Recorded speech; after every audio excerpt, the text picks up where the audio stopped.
Well, look, the Obama campaign spied on our campaign, and they've been caught. All right, and now let's see what happens to them. But they have been caught. They've been caught red-handed. It's probably treason. It's a horrible thing they did. It probably never happened before. At least nobody got caught doing it. But they used the intelligence agencies of our country to spy on my campaign, and they have been caught. And there are a lot of people involved. I don't want to say how much she's involved. Frankly, if he chooses her, that's fine, but that's a potential liability. We'll see. But President Obama knew about it. Joe Biden knew about it. Comey knew about it. Brennan, Clapper, the whole group, they all knew about it. Lisa Page, her lover Strzok, they all knew about it. And we have it documented, we have it in texts, we have it in all sorts of forms. They knew about it. It was a terrible thing. Should have never happened and should never be allowed to happen again to a president. This should never happen again. This was a setup like we've never seen. I think it's the political crime of the century. And they've been caught. So let's see what happens to them all. Thank you very much. Thank you. Thank you.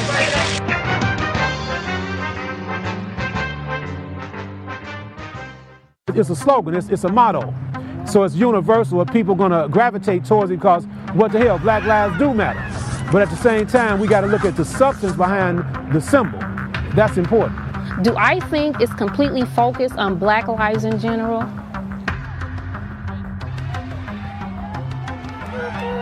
That I'd have to question. Black Lives Matter is a fraud. This is the media taking and creating this picture and this face, this imaginary, like the Wizard of Oz.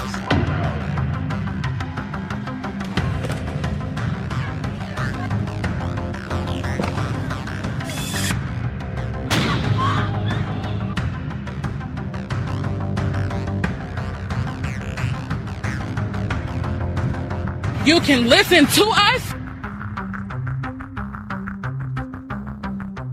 or you can get ran over.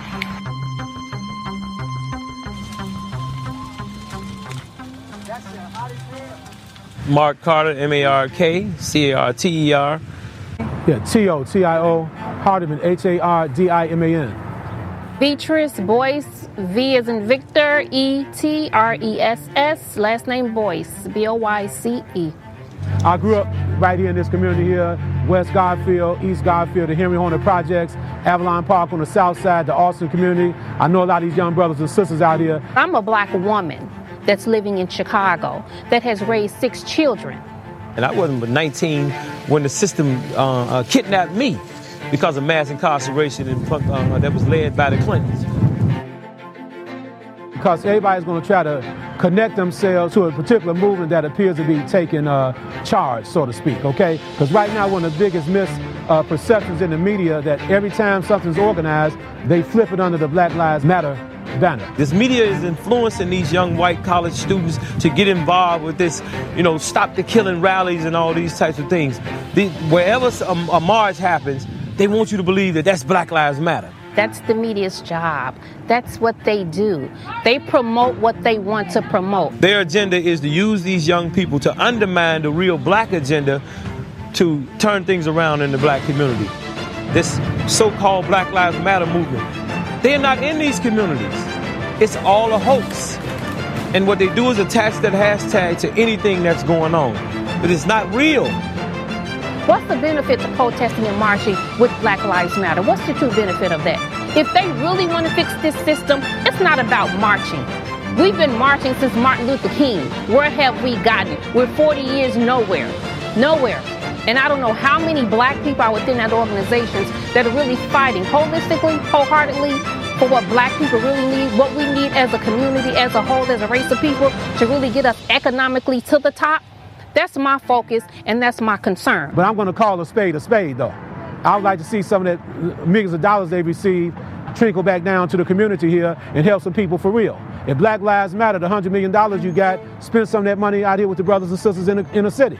You have huge humongous non-for-profit organizations that come in our communities as if they're here to save our souls, but what they're really doing is building their wealth off of the backs of poor people. What is so-called Black Lives Matter doing to solve the problem? Nothing, because they're not real.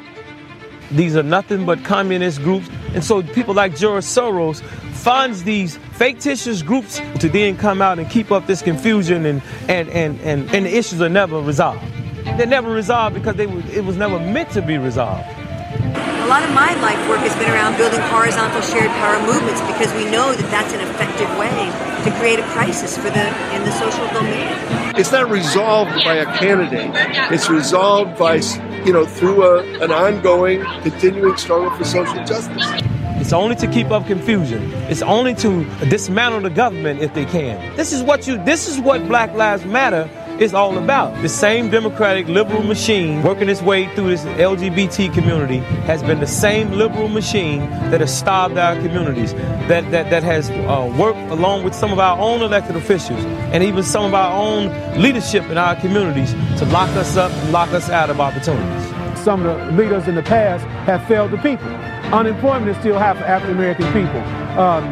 High rates of incarceration. Those issues need to be addressed. And any issue that they can attach themselves to, they attach themselves to that issue. Was it police shooting, mass incarceration, reparations, all these things attach themselves. And after they've done their pimping, then they get back on the plane and go back where they're from. In our community, we want something else. Let's attract our children, to reduce the unemployment rate. Let's figure out how we get them off the streets permanently from killing one another. So it's all orchestrated. Social engineering, this is all structured through this liberal agenda, this social engineering projects coming out of universities like the University of Chicago. What's their benefit? Are you going to help them further their education? Are you going to help them get into the real estate market so that they can own property? Are you going to help them enhance economic black resources so that they can really fit within the middle class? What are you going to do? Are you going to prevent the murders? Well, they must be held accountable for trying to use our children to cause upheaval, to cause more and more police shootings, to cause more disrespect that our children play for their parents and things because they're being coached by these dangerous people. The best thing that they can do is stay the hell out of our way because we know that they are a fake and a fraud. It's not an authentic black movement. Chicago Unchained. Grassroots activists speak out against Black Lives Matter. Fictitious. We'll get into it. And now, ladies and gentlemen, live from Pittsburgh Studio number 1, it's Cold War Radio. Here's your host, Hutch Bailey Jr. Hey, all right, another week. Here we go, ladies and gentlemen. Welcome and thank you for choosing Cold War Radio, the Cold War Radio patron hotline, 412-206-6208, the voicemail number for podcast listeners, 412-567-1460. If you'd like to be on a show that you didn't listen to yet, please go to steelcityresistance.com, become a Cold War Radio patron, catch the research room. The Video 2 page has the videos of the audio that we play on the show. You're going to probably want to check that intro out there. I'll tell you why in a minute. If you want to write to the program, please write to Cold War Radio, P.O. Box 10433, 370 Castle Shannon Boulevard, Pittsburgh, Pennsylvania 15234.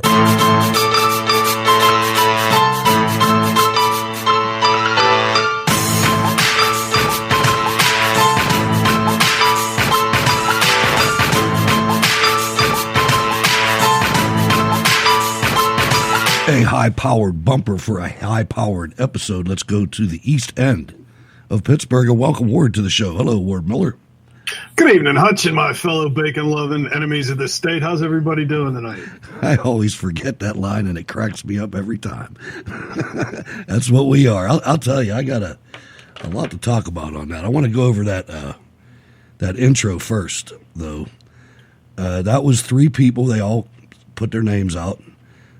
People in Chicago that, man, I don't know about you, Ward, but to me it sounds like they listen to this show almost. I mean, they get it.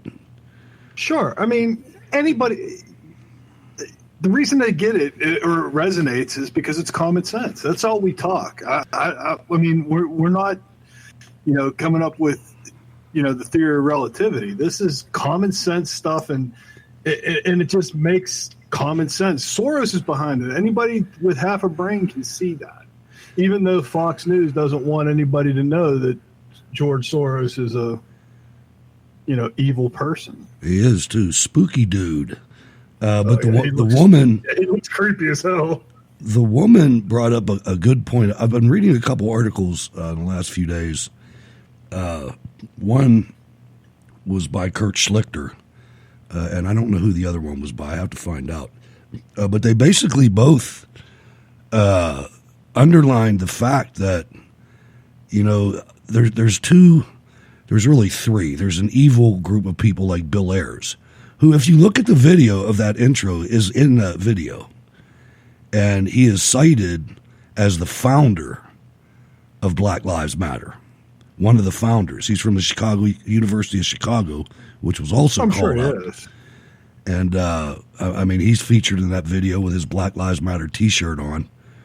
And the woman's talking about property owners. That's the key to this whole thing, in my opinion. The whole inner city plantation. I started thinking about this word. People that own property don't do things like this, except for the rich, spoiled kids, and they don't own anything on their own anyway. People that own property are not about to burn their neighborhood down, and things like that. And Kurt Schlichter talked about it. So we need to riot, but we need to riot in two places, at the ballot box and on the culture. And then he went on to explain all of the things. And when you put them all together, they're massive, that President Trump has done for the culture, or has helped us. That's the thing. And the media keeps trying to downplay that, but every now and then you see it in a poll show up, and they said that if President Trump got 25% of the black vote, it's a landslide. And right now he's polling at like 34. So, it's just crazy. I heard too. How they can keep saying that Biden has a shot. They show one of Trump's rallies, and there's thousands upon thousands of people there, and they couldn't organize. Did you see? It was pathetic. They tried to organize like one of the Trump parades. Yeah, and car parade. They were going to have a car parade. They had 3 cars show up. I know, man. It's something else. And Joe Biden's like directing traffic. It's like there's 3 cars there. You can't figure out how to get 3 cars going in the same direction at the same time. And Jake Tapper he's interviewing this woman who I think is the most evil woman on the planet. That's a gold digger right there. But you look at her, and Jake Tapper's interviewing her and brings up, he's throwing softballs, but he threw a softball that was a little faster than the one before it, and asked about Joe Biden's tendency to commit gaffes. And she punked him down in that interview on the Sunday Talks and said, no, we're not going to talk about that. No gaffes. No, you can't talk about gaffes when you have a president like this. Unbelievable. And he took and the thing is, because Trump's aren't gaffes. He says what he wants to say. That's true. And that's the difference. Biden has no idea what he's going to say or what he's saying. So what do you think about this debate, man? How do you think this is going to go? Oh, dude, this is going to be a complete dumpster fire, man. If it happens. I'm not convinced for our it's side, happen. it's going to be party time at the Y, man. It's just going to be complete insanity because all Trump's got to do is come out there, and every time they say anything, he says Hunter Biden. Biden. And that's all he got to do. He will provoke Joe into snapping. I don't know. I think Joe's going to provoke. Have the ability to stop. I think Joe. I think people are misreading this putting the lid on the day at 9:00 in the morning. I think what that is, and I read a pretty smart sounding analysis of this. By somebody who knows about dementia and things like that. And they said that what he's doing, in their opinion, is that he is reversing his clock. So at 9:00, when the debate comes on, it's going to be like his 9 in the morning. Yeah, but I've seen him in interviews at 9 in the morning. He's still not good. He's going to come out and try to provoke Trump, I think. I think that's that would be bad. I know, but I think and that's here's the thing, happen. though. What they got to watch for, there's a couple things. One, he already said that he's not going to take a drug test. So Right. All right, so they're going to amp him up on something, some ADHD meds or whatever. Oh boy, Trump's That going really to doesn't matter because that word salad that he got going on in his brain isn't going to allow for cognitive thought. Oh, his best day, one. he's never going to beat Trump on his best day when he was 20. No, yeah, exactly. When his brain was still healthy, he couldn't beat Trump. Now you're going to put him on this is going to be elder abuse. This is exactly what it's going to be because Trump's going to start landing body shot after body shot, and Joe ain't going to be able to take it, man. He's going to. And he's going to snap. Watch. I don't think he's going to the point where he snaps and starts yelling at him. He might. I don't think he's going to do that right away, though.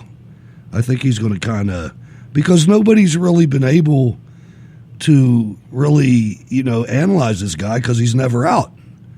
I think he's going to wait and see how he is, and then I'm going to guess that Trump has 3 or 4 plans, depending on how Joe Biden comes out. And it's going to be fun to watch. But just to warn everybody. Well, did you see who's doing his prep? The president's prep?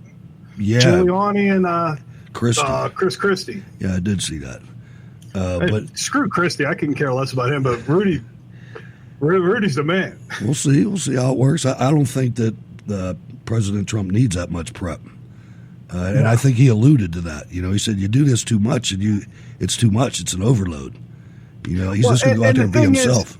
He is fundamentally strong enough to talk about anything that Chris Wallace could bring up.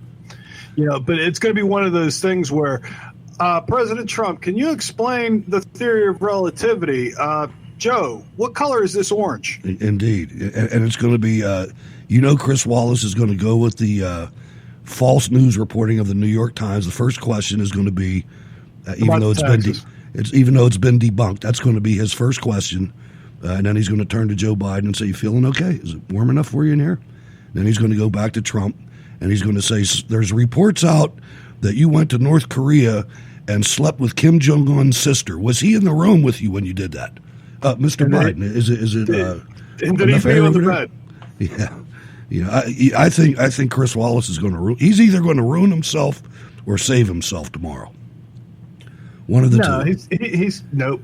I don't see him. I don't see him saving himself. I see him going all in for Biden. I do too. All in for Paul Ryan as boss. Exactly. He's gonna show his true colors because he doesn't have the ability that his father had. At least Mike Wallace, he kept his opinions to himself. To an extent, he was nasty too. Though he could get nasty. Yeah, but he wasn't. He wasn't like his kid. His kid's a punk. He was an assassin on 60 Minutes, though. But it wasn't. Yeah. It wasn't just Republicans. I mean, he went after all kind of people. Yeah, he was rough. The way that a journalist should. Exactly. I used to say there was a meme when I was younger that you're having a bad day when 60 Minutes shows up. Because you remember they used to do all those ambush reports, man. I remember they went in one time. I don't even know what the subject matter was, but they went in one time to this meat packing plant. I mean, they were in there with the beef hanging on the meat hooks, talking to these guys. But they just showed up with the cameras. It was pretty. I tell you what, my favorite was the To Catch a Predator. I used to love watching. Yeah, that was a good one. Just until the guy. Sissy has to go shoot himself. Is that what happened? I didn't know how it ended. Yeah, there was they were exposing this guy, and he took off running, and they pursued him, to this place, out in the woods somewhere. Yeah. And he barricaded himself in the house, and as they were trying to get in, he shot himself. Wow. Well, so then after that, we can't have this. Exactly. That saved the taxpayers a lot of money. So I learned something on the radio this morning, trying to listen to, I think it was Glenn Beck, which I don't do that much anymore. He had Mike Lee on there, and I almost threw up. But I learned something. You talk about President Trump and the things he's done for the country and the culture. Today is the 233rd day with no United States KIAs in Afghanistan. That's wonderful, awesome. And that's because of President Trump. Awesome. In spite of his leadership in the military, in my opinion. So that's good, and I'd like to see us get out of there. I mean, there's so much that we have to do. We absolutely need this next term, and probably another 2 or 3 terms of like-minded individuals after that. I think we use this next term, and I mean, I'm jumping the gun a little bit, but if we don't win, I don't even know if it's going to be worth having this show anymore. I mean, it's going to go downhill so fast. It's going to be like New York. You know, it's just going to be, the bottom's going to fall out, in my opinion. Oh, yeah, absolutely. Well, here's the thing. It amazes me that nobody's actually, I mean, even in the meme world is saying anything. But the bottom line is, if you elect Joe Biden, you've just elected President Harris. Because Joe Biden will not make it, he will not make it 48 hours past Inauguration Day before she's the president. And she was polling at less than 1%. She's wholly unlikable. And now she gets added to the campaign, and everybody's like, oh, a breath of fresh air. And this is something we've never seen before. And it's like, wait a second. 6 months ago, you hated her. You ran her out before Wisconsin. Do you remember when the undercover journalist talked to the executives of Planned Parenthood and basically busted them cutting up babies' bodies and selling the body parts and actually performing abortions in a certain way so they could make more money from the body parts? And the guy instead of the Attorney General, rather the DA, instead of the DA prosecuting Planned Parenthood, they prosecuted the journalist. Yeah. Guess who that was, man? That was Kamala Harris did that. Oh, just read that today. She's put people in. I mean, look at the whole Tulsi Gabbard thing. Or not? Yeah, it was Tulsi Gabbard who brought out all the points against her when she went during their debate. How she put a guy in prison and falsified. How did she do it? There was something she faked something in order to keep him in prison longer. Totally crooked, no doubt about it. Oh, yeah, absolutely, as crooked can be. Yeah, horrible person, and totally unlikable. That's my word for wholly unlikable. Completely, yeah. I just wanted to make another announcement to all the veterans out there. If you are involved with the VA in any way, like with co-pays or anything like that, and you notice that you're not getting billed, do yourself a favor and call up the billing department at the VA because you still owe the money. If you've got services that you normally paid for from them, they're not sending bills because they're too afraid to come to work, was basically what I was told. Not that they were too afraid, but they weren't doing any billing because of COVID. Don't ask me how that works, but that's what they told me, and I owe them money. And they'll tell you how much you owe them, and I don't think they're not accruing interest on it, but sooner or later you're going to get a bill. And if you're used to paying them a certain amount during a month, it's going to be 6-7 times larger than what it normally is. So just wanted to throw that PSA out there. Another couple things. It looks like we really, really dodged a bullet, Ward, when it comes to President Trump and international affairs. Former Governor Tom Ridge, the inaugural director or secretary of the Department of Homeland Security, a Republican and a former Marine Corps officer, just endorsed a communist-owned Joe Biden for president. Think about that. Is he still alive? He is. He's probably in the same shape as Biden, but he was in charge of Homeland Security. How can anybody in charge of Homeland Security support somebody who took billions of dollars from the Chinese Communist Party? Well, it's not only that. I mean, that's all that he should think. From a veteran think. standpoint, I can dislike him because he outed SEAL Team 6. I mean, we can go on and on about the things that Joe Biden has done to screw over the military, and the fact that people give him a pass it just bothers me that that's just Joe. And I saw Veterans for Biden sign. SEAL Team 6. I saw Veterans for Biden sign. You know, Well, I took two guys. Yeah, they were the two guys that got thrown out for being homosexual in the 70s. I took a ride, and I've come to the conclusion that this is really a war against the middle class, this election, and our culture right now. Yesterday, I rode through a place called Nemacolin. I don't know if you've heard of it.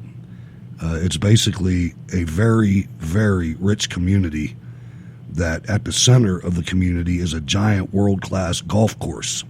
Yeah, they had the Masters there a couple years ago, a few years ago. And I worked there when I volunteered for the Mario Lemieux Michael Jordan Golf Classic.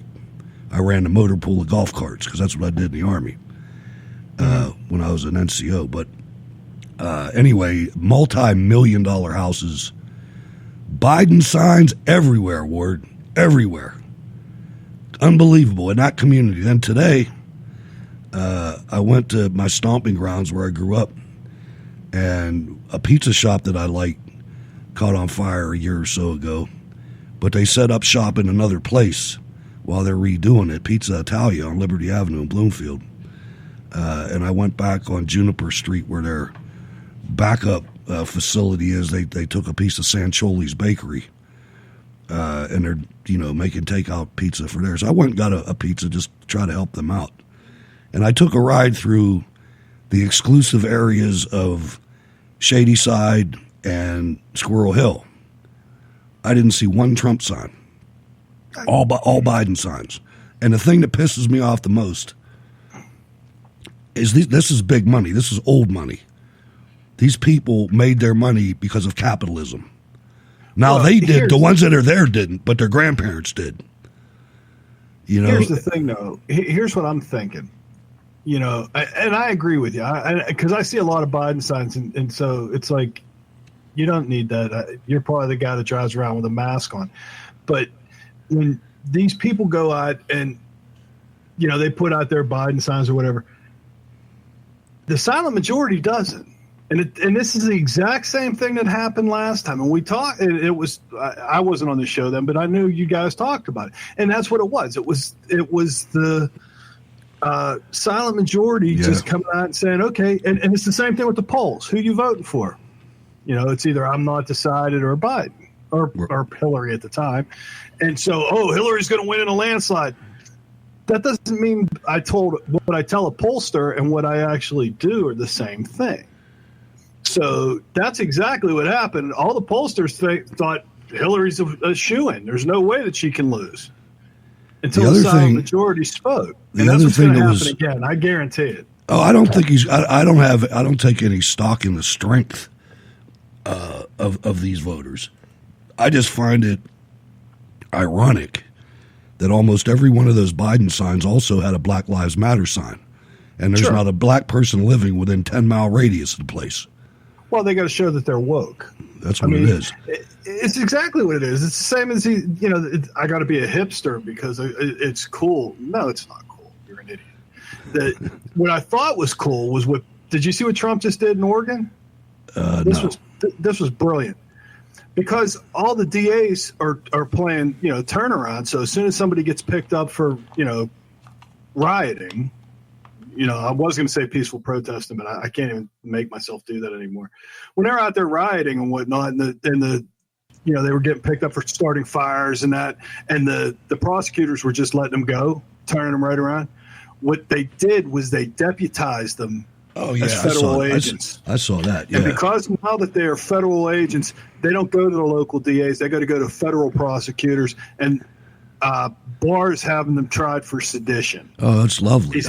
If they can push the sedition charge, he says he wants a sedition charge. I'm not sure if I have anything on this, but there was somebody that came up, somebody with a real strong legal mind, that said the things that he's doing looks like he's making a big case, like a really big case. And I mean, when you start talking sedition, Ward, those mayors are culpable. The people in charge of the government are freaking culpable, man. When you have the law enforcement stand down and you basically surrender your city to these animals, and the thing is, if they got half a shot, if there was any kind of resistance, these dudes pack up and leave. You're right. I mean, there's a couple hardcore ones, but they're not nothing. I mean, there's not enough of them, and and as soon as you start actually pushing back, and they say, okay, we're going to start rolling them up and taking them in, and they start saying, hey, I'm going to go to jail for 15 years. Screw Soros and his $150. Either that, or they start using the 12 gauge. Like I said, give them a whiff of the grape shot. That's never outside the realm of possibility, you know. I mean, you can even bounce it off the street if you want. Bounce it off the street in front of them. It's getting to the point where regular people that just don't want to be bothered are starting to get bothered. Yeah. And that's always the end. That are going to come out, and they're the ones that are going to start, okay, you know, the Proud Boys were up there last weekend, and the mayor of Portland made this huge deal about the Proud Boys coming in. And I mean, and I haven't followed them, so I'm not going to endorse them one way or another. They may be maniacs and whatever. But the fact that they're standing up to these anarchists, I'm down with them. Oh, I don't think they're maniacs. I think they've had enough. I don't know. I don't want to throw in with somebody that I don't understand their, you know, because then it's like, oh, they're white supremacist Nazis. What's wrong with you? You know, and just because I don't know, I'm not going to say that. I'm just not even afraid. I ain't afraid of that anymore, man. I'm not going to be muzzled by that. No, I'm just. I understand. I understand what you're saying. It's funny though that you said that, because I was thinking about little Richie Levine. You know, before the Obama administration, transgenderism was a considered mental illness, right? It still is. But now it's being celebrated. Oh my God! And I think the reason that they're normalizing gender dysphoria is they were afraid that Michael was going to be outed, and if he got outed, then they could say, "Oh, well, that's normal and everything's cool." Big Mike, absolutely. Yeah. Because the Obama administration is the one that pushed this. Now, you know, for the people out there that are unaware, the state of Pennsylvania has a transvestite as its Secretary of Health, and not even a good one. I mean, you know, you see different things where it's not a RuPaul looking thing. There are dudes out there. There's dudes out there that look like women. I mean, there are. I've seen them, but this isn't one of them. This woman looks like a witch, man. I mean, when you get into transgenderism, all right, the way I look at it is this, and I don't care if you want to be a man, a woman, a mountain panda. You can be whatever you want, all right? And here's the problem. That you have these people that are going, and he comes out and goes, you have to believe the science. Right. Now think about that for a second. You have to believe the science. Now, if you're a male or female, wait for it. It's science. It's not a choice.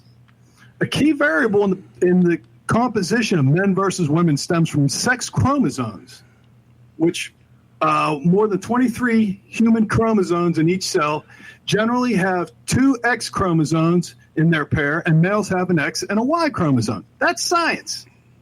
All right. When you tell me I have to call you a woman because you say so, because you're playing pretend, that's infringing on my First Amendment rights. And it's something on your judgment too. I mean, dude, do you ever look at yourself in the mirror? Yeah, exactly. You have a very poor opinion of yourself as a woman. I'm telling you, man. Wow. That's just McNasty right there. And then not only that, but right before all the people start dying of the Wuhan virus in nursing homes, this dude takes his mother out of a nursing home before they start shipping the COVID people in. And they really ought to pay for that. I mean, at the end of the day, I was thinking about this earlier, Ward. You know, at the end of the day, one of two things is going to happen. President Trump's going to win, and we're going to get a real attorney general. Not Barr, a real one. one that's going to do his job. You know, they say that he's not bringing any indictments or charges before the election because that would be political. Well, I'm telling you, AG Barr, you had 3 years. And by you not bringing charges, that is a political move. And it's for Joe Biden. Now, you can say whatever you want, but I'm telling you, this is unacceptable for them to let this hang. To let not just the coup attempt, but how long has the Justice Department known that Vice President Joe Biden took money from the Chinese Communist government, the Ukraine government, the Iraq government, and who knows where else? And it's all being played the same way Hillary Clinton's email crimes were played. She was not ever authorized to, or she wasn't able to run for any public office because she destroyed those emails, and Comey told us she did. Yeah, that made her disqualified. Ineligible for any public office. And we just played along. Chris Wallace and Brett Baer and the entire freaking GOP just played along like that was cool. And they're doing the same thing now. And it's infuriating. It really is. To me, we need a Justice Department, and we're either going to get one or we're going to lose the election. It's not going to matter. Because that's top on my list when he gets reelected is he's got to push the Justice Department. Without the Justice Department, the rest of the government's canceled. Yeah, I agree with you. Did you see what Ted Cruz just said? Cruz is actually starting to stand up. I noticed that. Rand Paul's actually standing up. Jim Jordan's standing up. We're starting to get a pushback from the Republicans that wasn't there before. So where they just came out. Did you see what Cruz said? They came out and said that, denying Dick and whatnot, they aren't going to come out and they're not even going to interview her for the position because it's not right, blah, blah, blah, blah. Cruz said, good, that means we'll be able to certify her quicker and get her on the bench right away. I don't think they should even have had hearings. They already had hearings when they vetted her for her other job. They should have just held a vote. Well, they can do the up and down vote. Yeah, but Lindsey Graham, Lindsey Graham's a snake. They're not going to vote against her. They're going to drag her through. They're going to drag her through the mud, which might be a good thing because what the Democrats are going to do, they're going on the Catholic. Well, they're going on the Catholic and they're going on her kids. They're going after her kids. Yeah, that too. And that's the biggest bunch of crap I've ever seen in my life. There is some good news out there, Ward, though. There's a lot of good news. And I didn't expect this fast. I'm actually very impressed. In anticipation of a crush of absentee ballots, a federal judge today extended the deadline for counting ballots cast. That must have been last Monday. Extended the deadline for counting ballots cast in Wisconsin and sent through the mail almost a week after Election Day. The sweeping order by U.S. District Judge William Conley just 43 days before the election makes it likely Wisconsinites won't know the unofficial results of the presidential election on Election Day this year unless his ruling is reversed by the U.S. Court of Appeals or U.S. Supreme Court. A federal appeals court yesterday temporarily halted a 6-day extension for counting absentee ballots in Wisconsin's presidential election, a momentary victory for Republicans and President Donald Trump in the key presidential battleground state. As it stands, ballots will now be due by 8 p.m. on Election Day. A lower court judge has sided with the Democrats and their allies to extend the deadline until November 9th. Democrats sought more time as a way to help deal with the expected historic high number of absentee ballots. That ends the argument unless the Supreme Court reinstates the lawless policy imposed in defiance of state law by a single federal judge. Yeah, that's good news. That's good news. It's very good news. Here's the thing. If they're so concerned about, the ballots being, coming in too late and they need an extra week, why don't they say, okay, we're going to allow you to submit them a week ahead. We'll let you submit it 2 weeks. And they already can. Exactly. So if it's stamped before 2 weeks out, we're good. But because that's what they're going to do. It's, Biden needs another 300, votes. Oh, look here, we just found another 300. No. As of election day, they don't get no more. Right. No more come in. And that's how you run it. You don't say from this day on. It's to this day. If it's not in our hands on this day, it doesn't count. Right. It's that simple. It is. Oh, look. So you always have the opportunity to go vote in person, which I'm planning on doing. A federal judge has ruled Ohio's system of verifying signatures on absentee ballot application is not burdensome enough to be struck down as illegal, rejecting arguments made by a coalition of voting rights groups that sued the state.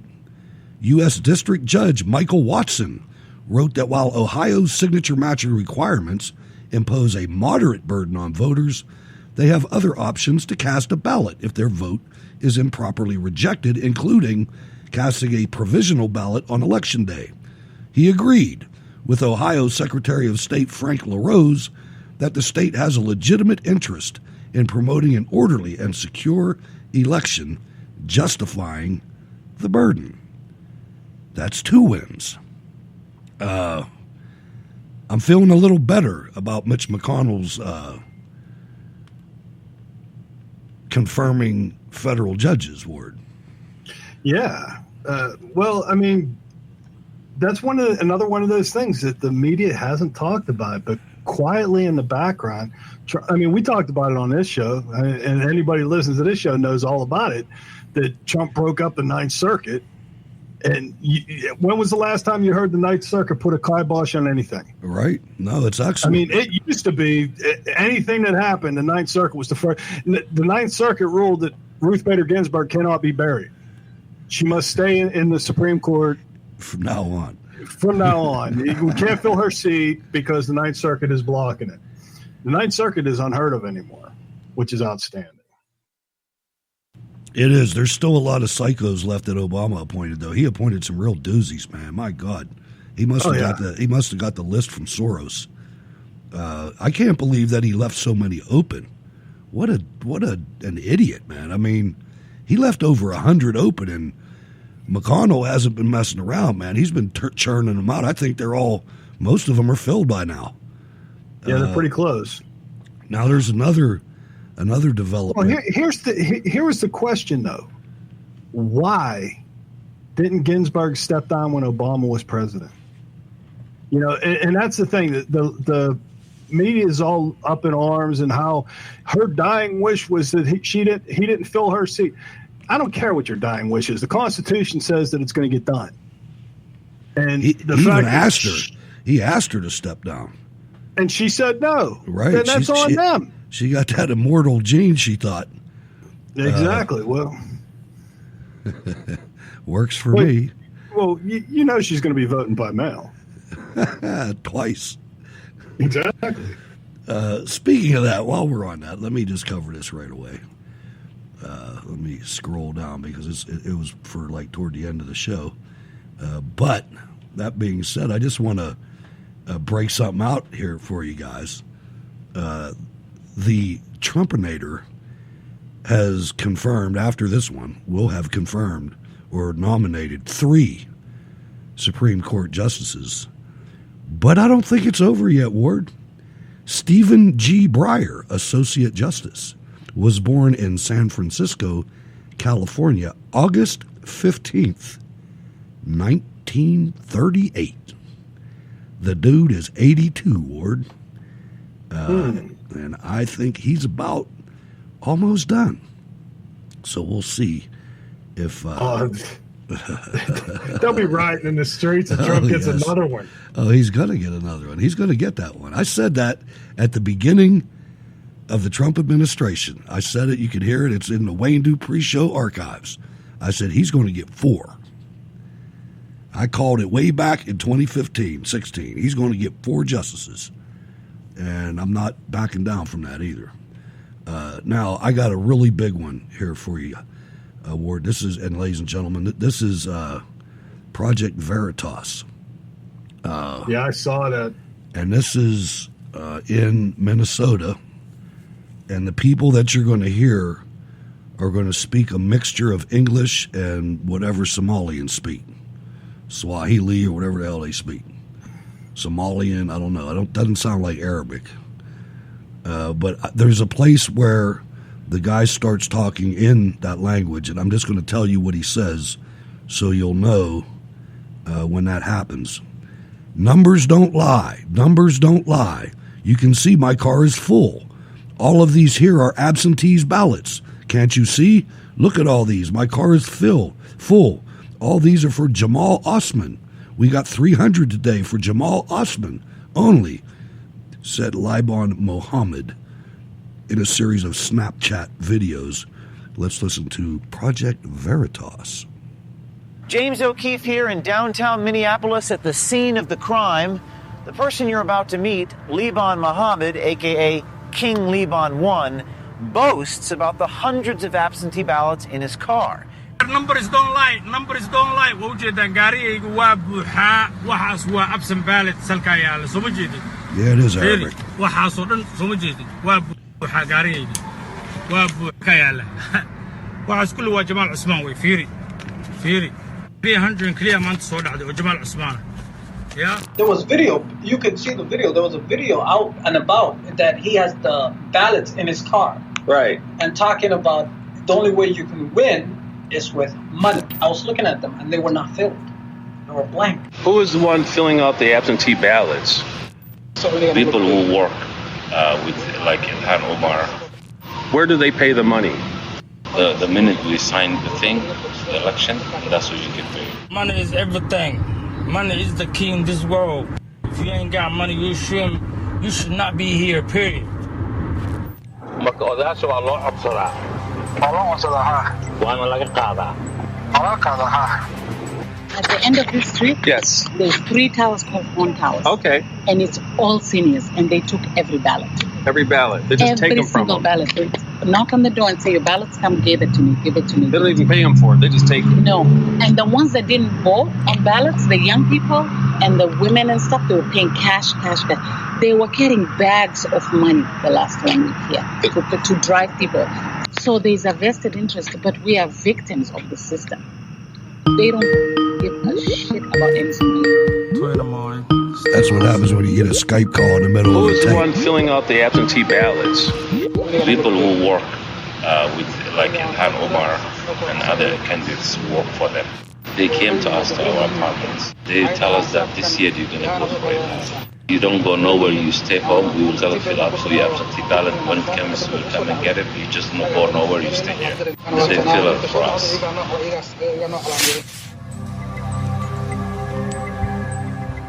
So they went to the old folks' community and basically took their ballots from them and then filled them out. I mean, yeah, it's ballot harvesting. It's been and Trump called this. He said that's exactly what's going to happen. And it's even better than that. Breitbart update. President Donald Trump today reacted to the latest Project Veritas investigation exposing an alleged ballot harvesting racket in Minneapolis. This is totally illegal, Trump wrote, sharing a Breitbart News article of the investigation on Twitter. Hope that the U.S. Attorney in Minnesota has this and other of her many misdeeds under serious review, 3 question marks. If not, why not? 3 more question marks. So he's on it, man. And this is the new media at work. I've talked to James O'Keefe several times. He's the real deal. Well, I mean, that's the only media at work. The rest of them, okay, of all the mainstream media reporters, how many times have you seen anything linking Project Veritas? I mean, I remember back in the day when they first came out and he was dressed up like a pimp and trying to and doing all that stuff because he was working with Breitbart then. Exactly. But at that time, even then, regular stations carried him. You know, talking about Acorn and how they were, you know, trying to help him get over and whatnot. And he's telling them, I'm a pimp and this is my hooker. And they were he didn't even look like a pimp. I mean, he looked like, I don't know. He looked like a white dude. TV. He looked like a white dude dressed as a pimp on Halloween. Exactly. I mean, he had the big long fur coat. Yeah. And he was pimped out, but he wasn't like a real pimp. No. But he told them, yeah, I'm a pimp and this girl works for me. And, oh, well, you can't say you're a pimp. Right. You know, and He they were played trying him to like a school him fiddle. on how. Oh, yeah. And he said, Breitbart taught him. He said, you release one. Right. And get him to deny it. It never happened. And then you release the second one. You don't release everything at one time. And like the third So one. I mean, it went on for a couple weeks. Oh, yeah. Because it was like, oh, well, that was just one case that was, very selective, blah, blah, blah, blah. Well, here it is in Baltimore. Here it is in Seattle. Here it is in Chicago. And what was the other one? San Francisco. I mean, yeah, he was all over the country and walking into these acorn places and getting them to admit the stuff on camera. And that's what they do. I mean, but here's the thing. They're doing great work. I mean, you can't say anything better about the stuff that Project Veritas does. The problem is they expose this stuff and nothing happens. You know, that's one of the biggest points that Sundance makes with the conservative treehouse. Information isn't anything by itself. Information without action is stupid. It's nothing. And that's why I've always said what I say about the Senate hearings and the House hearings. They're worthless. Because without a DOJ, nothing happens. And you can... Even with the DOJ, nothing happens. They don't recommend nothing. They've recommended a couple cases recently. I mean, Nunes has. And Rand Paul, but it doesn't seem like anything's happening. After they do that, it just dies. Yeah. Well, there was stuff that happened that had absolutely nothing to do with the Senate or Congress. But the leakers and stuff, that was all felony. Why wasn't there an investigation on? And they know who did it. Eric Holder is still take free. His ass down. Eric Holder is still free. I know. His predators, the one that followed him. What's her name? I always forget her name. Loretta Lynch, is that her name? Yeah, Lynch. She's still free. Hillary Clinton and Bill Clinton are still free. I mean, this is ridiculous. And Steve Bannon is under indictment. The Horowitz report showed that the Clinton Foundation had crimes against children. That was in the Horowitz report. Why isn't the media screaming about this? What about Benghazi? That went away. Benghazi went away. I mean, one of the most brutal. The media just, it's like 9/11. They said, "Oh, we can't show these symbols anymore because it's making people anxious. So we're just not going to show." And you can't. I mean, finding video of 9/11 is tough. Yeah, I remember when it happened, but think about it. Within a week after the actual attacks, they said, well, we're just, it's just too traumatic. We're not going to show any video like that. And it went away. I was sitting there at the house a few years ago, Ward, and there was a news story that the Pittsburgh Public, this is 2011, might have been 2010, 9/11, it was 01 or 00? 01. It was 2011 then. And they said the Pittsburgh schools, public schools, have decided to start teaching what happened on 9/11 this year. They waited 10 years, Ward. There's a 10-year gap of children that never heard of 9/11. On purpose. Well, exactly. Now, they heard about it, but... and even the ones that are being taught, do you actually think that they're being taught that there was, how it went down? I think everybody in school in the United States of America should have to watch 15 minutes of those people of all creeds, sexes, religions, and races jumping out of that tower to their death. That was the most disgusting thing I ever saw in my life. When I saw those people jumping out of there and then listening to commentary from people that were on the street that didn't know what these sounds were and these splots everywhere. And one guy crashed through an awning. And I mean, people in adjacent neighborhoods, there were legs in the tree branches. body parts in the tree branch. I mean, just the horrible physicality of the thing. And then that damn death cloud when the buildings finally came down. I mean, my God, you have to watch that. I'm sure there's something at the research room. I'm not going to look right now, but I'm sure there's something linked in there. And if there isn't, there will be. Because that's something that we can never forget. Never. No, well, it's sad because we say that and then we elect Ilhan Omar, or we are, any one of the squad, that's all we forgot, man. Sometimes I think about my life, and I think that, I dedicated almost my entire adult life to the United States Army and this country. And a large part of that, as with you, was in the middle of the Cold War, standing in the breach. We didn't know what was going to happen. The USSR had a giant military, and we didn't know what the Chinese were going to do. So we went where they told us to go, and it worked. And they claimed that we won the Cold War. And then I sit here in my studio right now, and I think, was all that worth it? I got a communist mayor. I got a communist governor. There's communists in the media. They damn near won. If it wouldn't have been for Donald Trump, believe me, man, we would be buried by now. Maybe not by now, but it would be coming. And the president it would have been really terrible if, think about it. If we would have went through 4 years of Hillary after 8 years of Obama, God, I don't think there was any chance we could have recovered. I don't think there would be. No, I agree with you. Even with what this COVID crap did to the stock market and stuff, it's coming back. It's all the way back. Just about. Yeah, well, the stock market's back, but I'll let you know in 3 days.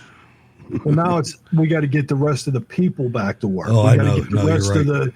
The entrepreneurs, the businessmen, the small businesses.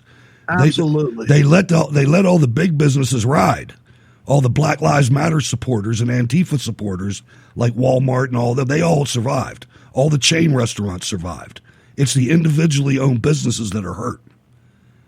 And what a theft! What a theft by Tom Wolf in this state, and other governors as well. The bright side is that for the first time in 100 years, we have a Republican president that understands what these people are and who they are, and he's not afraid to say it. And now Democrats are really brazenly attacking Judge Barrett for, again, her faith, mostly is what I'm hearing, for her Catholic faith. And whether it's Dianne Feinstein or anybody else, I think they ought to treat religion with much more respect. I think it's a disgrace that they can do it. Biden and the Democrats are desperate to distract from the real issues, which is that their party has been taken over by socialists, extremists, and probably communists. I think it's beyond socialism. I think it's a step beyond, and could be many steps beyond if you take a look. And that if they win, they will nominate justices who will destroy the American way of life, the American dream. They will destroy the American dream. They'll destroy America. Destroy the United States of America. Your private right to own a firearm will be totally eliminated.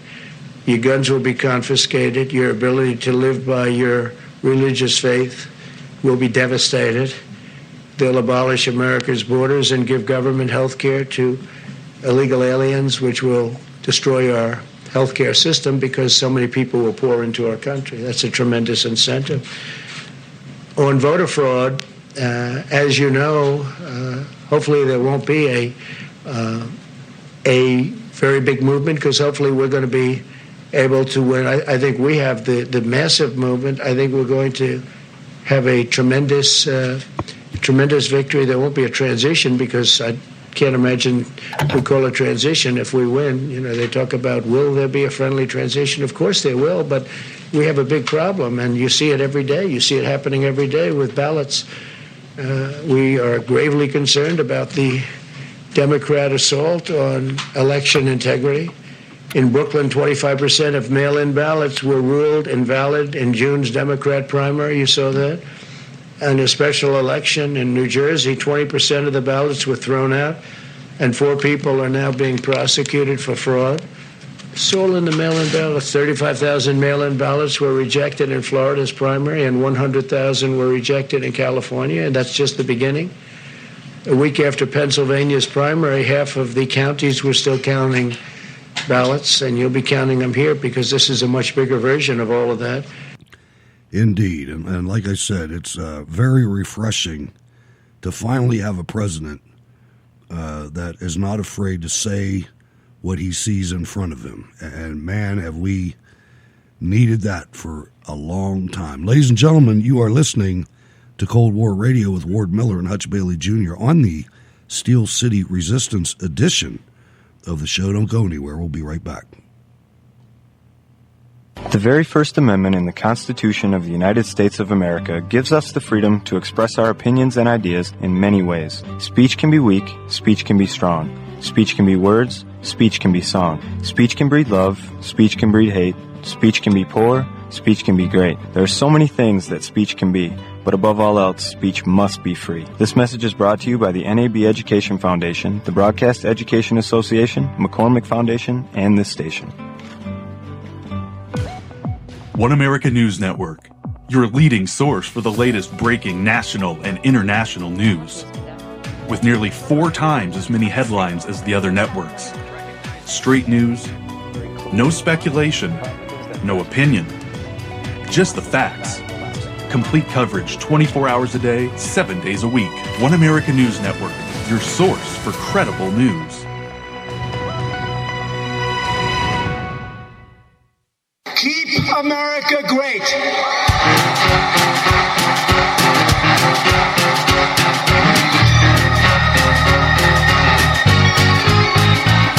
Come on, America, time to get on board. Come on, America, time to get on board. Trump is taking back our country. I say praise the Lord. He's draining the swamp in Washington, D.C., restoring freedom to you and me. Trump train! Can you hear the whistle sound? Trump train! We're boots on the ground. Trump train!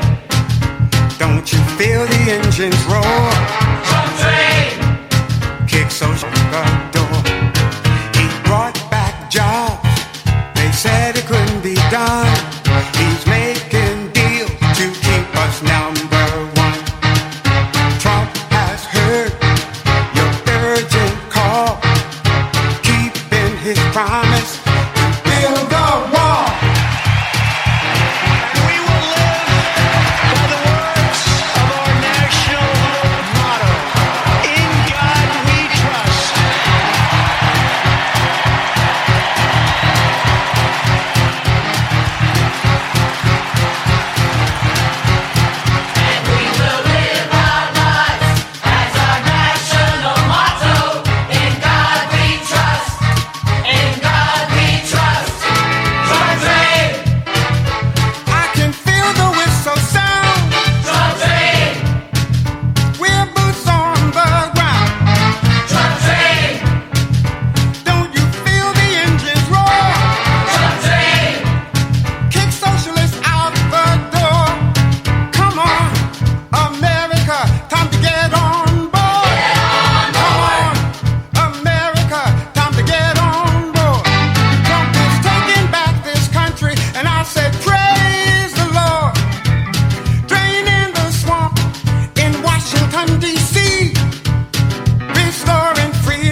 from Pittsburgh Studio Number 1, it's Cold War Radio.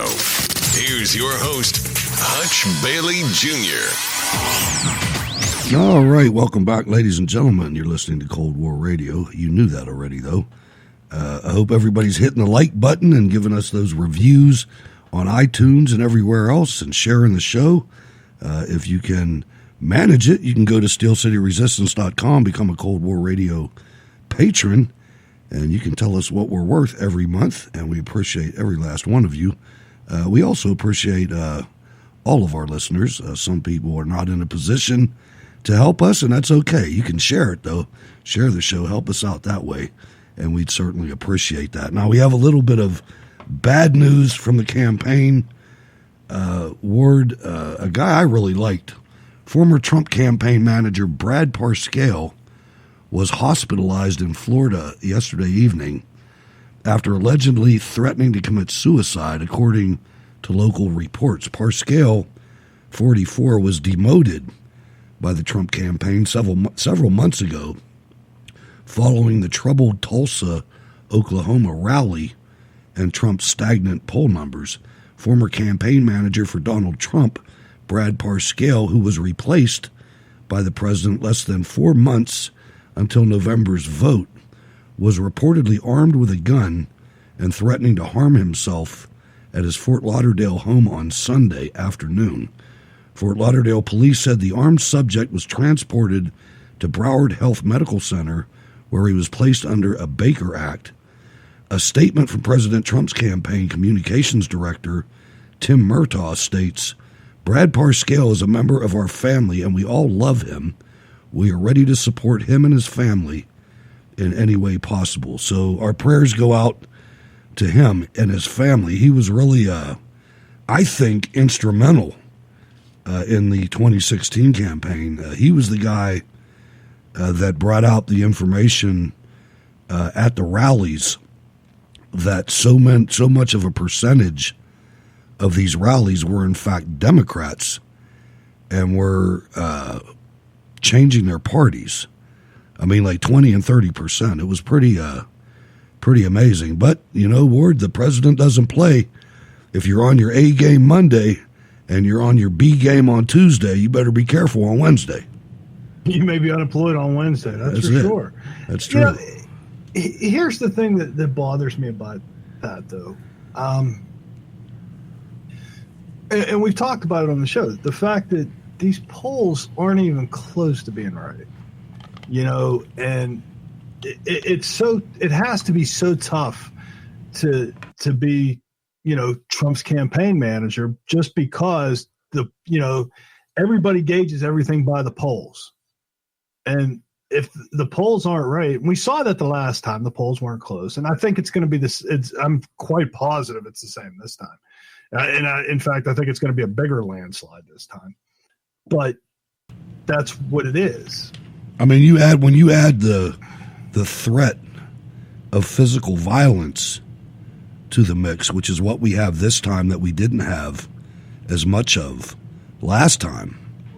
Now, I think you have people that are lying to the pollsters and maybe even putting Biden signs up in front of their house so their house doesn't get lit on fire in their mind. That's very possible. You know, so anyway, I hope he's all right. Promising young man. The first thing I thought of was, oh, damn, this is one of them kids that never got taught how to lose. You know, when he was in school, he got the participation trophy. I heard that after he was let go or whatever, the Dems didn't let up on him, and they just kept on him and on him and on him. That's what Murtaugh said. That's what one of his friends said. You know, it was the relentless attacks on Twitter and whatever. I mean, because that was his life, social media. I mean, he was the data guy. But and when you're the social media guy. I mean, that's all you're going to do, and that's all you know. And and the thing is, it's one of them things where on Twitter you got a lot of these people that are real comfortable about running their mouth, because they were the kids in school that got punched. Right. They were the kids in school that got their asses beat because they ran their mouths and they were little jerks. Yeah. So I mean, and that's what you end up with. And all right, we got a bank full of callers here. I appreciate everybody for holding on. Let's take them in order and go to Marlene in Eugene, Oregon. Good evening, Marlene.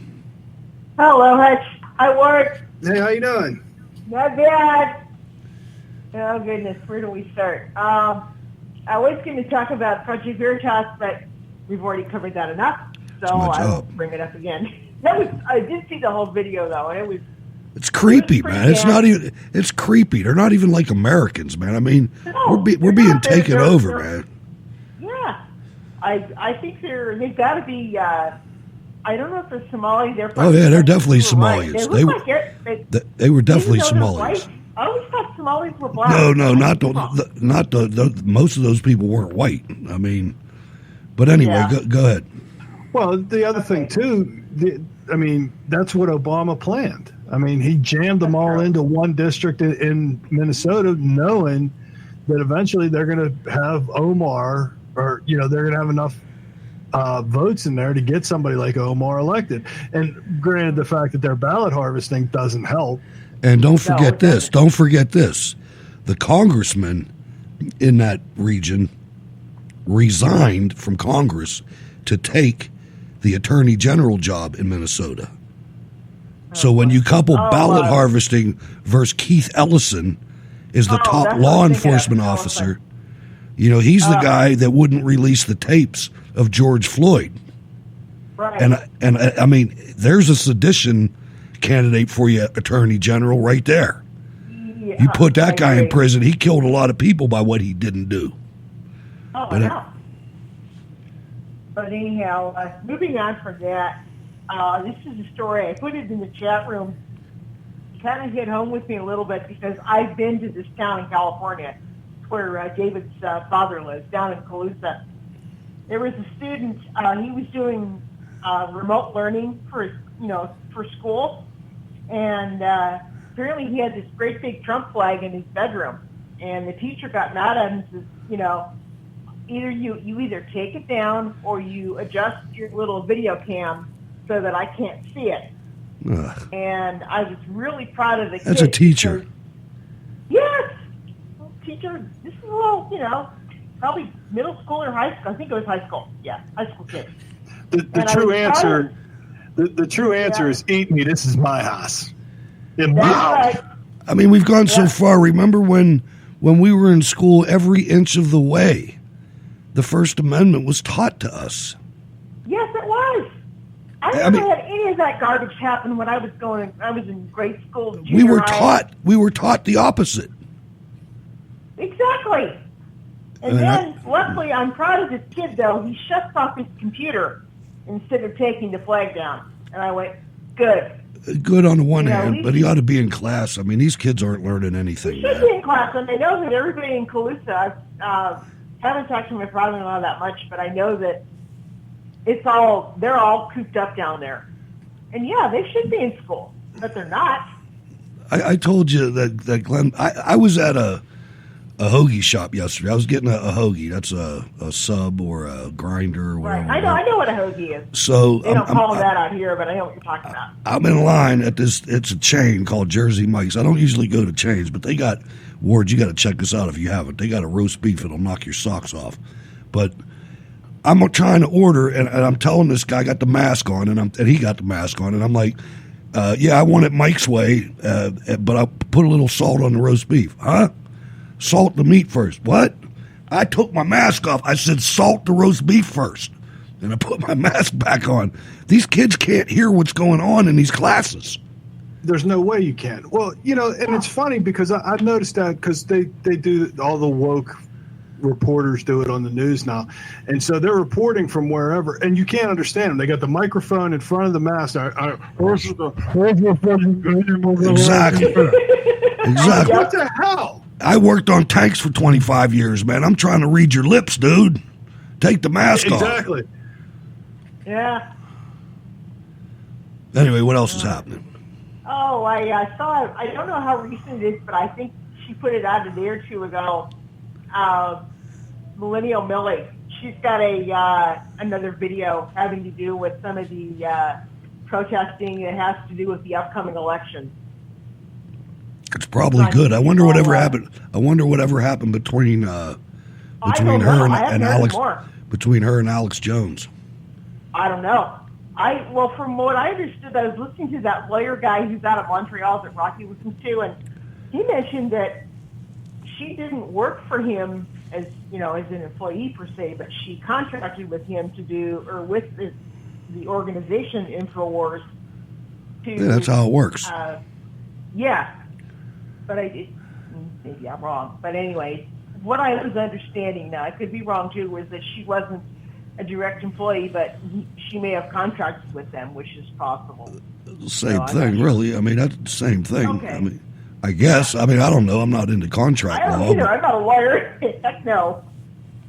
But all right. I'll watch the video and I'll see if I can find it. If I find it, I'll stick it on here. It's like about 7-8 minutes. Yeah, I saw it. It's a trailer for something to do with sunshine. Right. Okay, you did see it. Okay. I didn't watch the video though, but I saw it. I mean, there's only so many hours in a day, man. I got to try to. I hear you.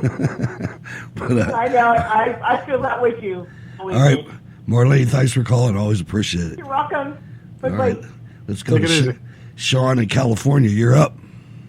Oh, hey, Hutch and everybody. How we all doing? All right. Hey, what's up, man? What up? Well, I got one of those stupid sample ballot voter information pamphlets today. So did I. I got one too. Must be on the same clock.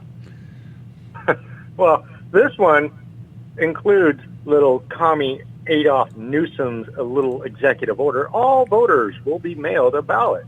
But here's the kicker.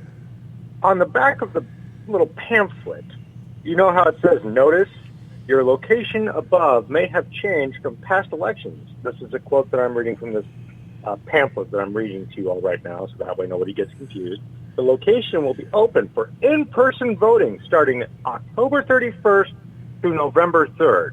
But yet, you want me to vote by mail. Why? When it says I can just go in person. Yep, don't do it. Don't let your vote get thrown away, I'm going man. in person. Yeah. I'm going in person. You can't stop me.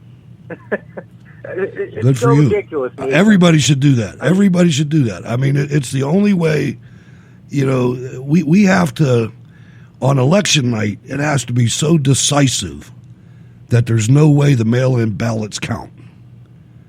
If you know what I'm saying. They don't. I mean, they can count, They never. but there's only but there's only so many people in this country, and 67 million people voted for President Trump last time. Out of 300, be a lot more this time. Out of 300 and some million. If you get over a certain number, it's mathematically impossible for them to win. Exactly. I mean, to the point where we could say, "Screw you, he's president." And I think that's what's going to happen. I pray to God that's what happens. Well, Same here. I'm praying every night. There's absolutely no way. I mean, like you said, the numbers don't lie, and if the math don't add up, it's like, all right, well, most of the people that are going to vote for Trump are going to do it in person. Yeah. So when they got to try and make stuff up, it makes it much, much harder. And the whole point here, just so everybody understands, if 60 million people vote for 67, what is it, 67 the last time? Yeah. There's probably going to be 90 million this time. I know. And the whole thing, what they're trying to do, and it's clear, they're trying to create chaos.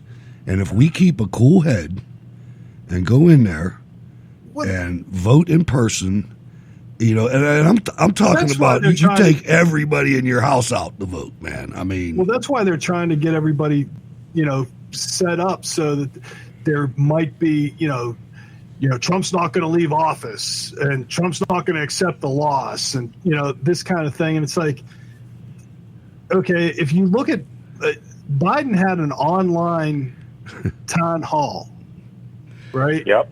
There was an online DNC. 18 people online. Trump has a thing in Pennsylvania. He pulled in at the airport. There was thousands of people there. Then they broadcast it, and there was millions of people watching it. I mean, you look at the Democrat National Convention. For Biden. Look at the convention. They had a grid up of Skype or Zoom viewers that was about as big as a football pool, right? and there was 3 or 4 doubles. They didn't have enough people to fill it. There was less than 50 people on this thing, and they had 3 doubles on it. I mean, it's unbelievable. It is. All right, Sean, wrap it up. I got 3 more people online here. What's up, buddy? Well, I just got to driving my, it was a nice car today, the Lexus. Oh, nice. It's my grandmother's car. You're living large So out you can there. imagine how nervous I was to drive that thing. It's the brand newest SUV. And it's nice. I'm like, oh, God, please don't let me crash this thing, or I'm going to never hear the end of it. I got home safe and sound. The car's safe and sound. I'm all good.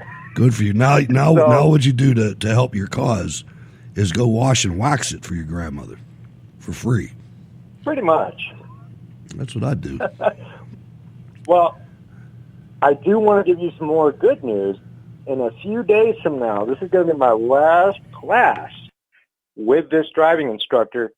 Then boom, down to the DMV to take the test. Good for you. Good Outstanding. For you.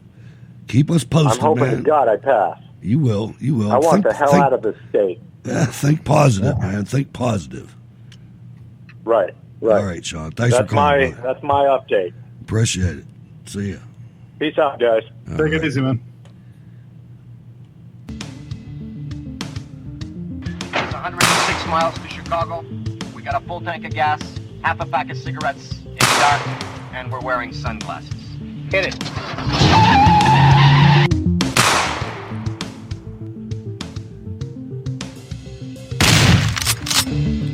It's the Chicago Report with Ward Miller. Yay!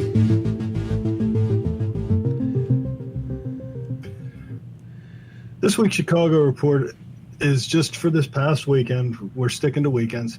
At least 51 people were shot in Chicago this weekend, 9 of them fatally, including a 15-year-old boy and a 17-year-old boy.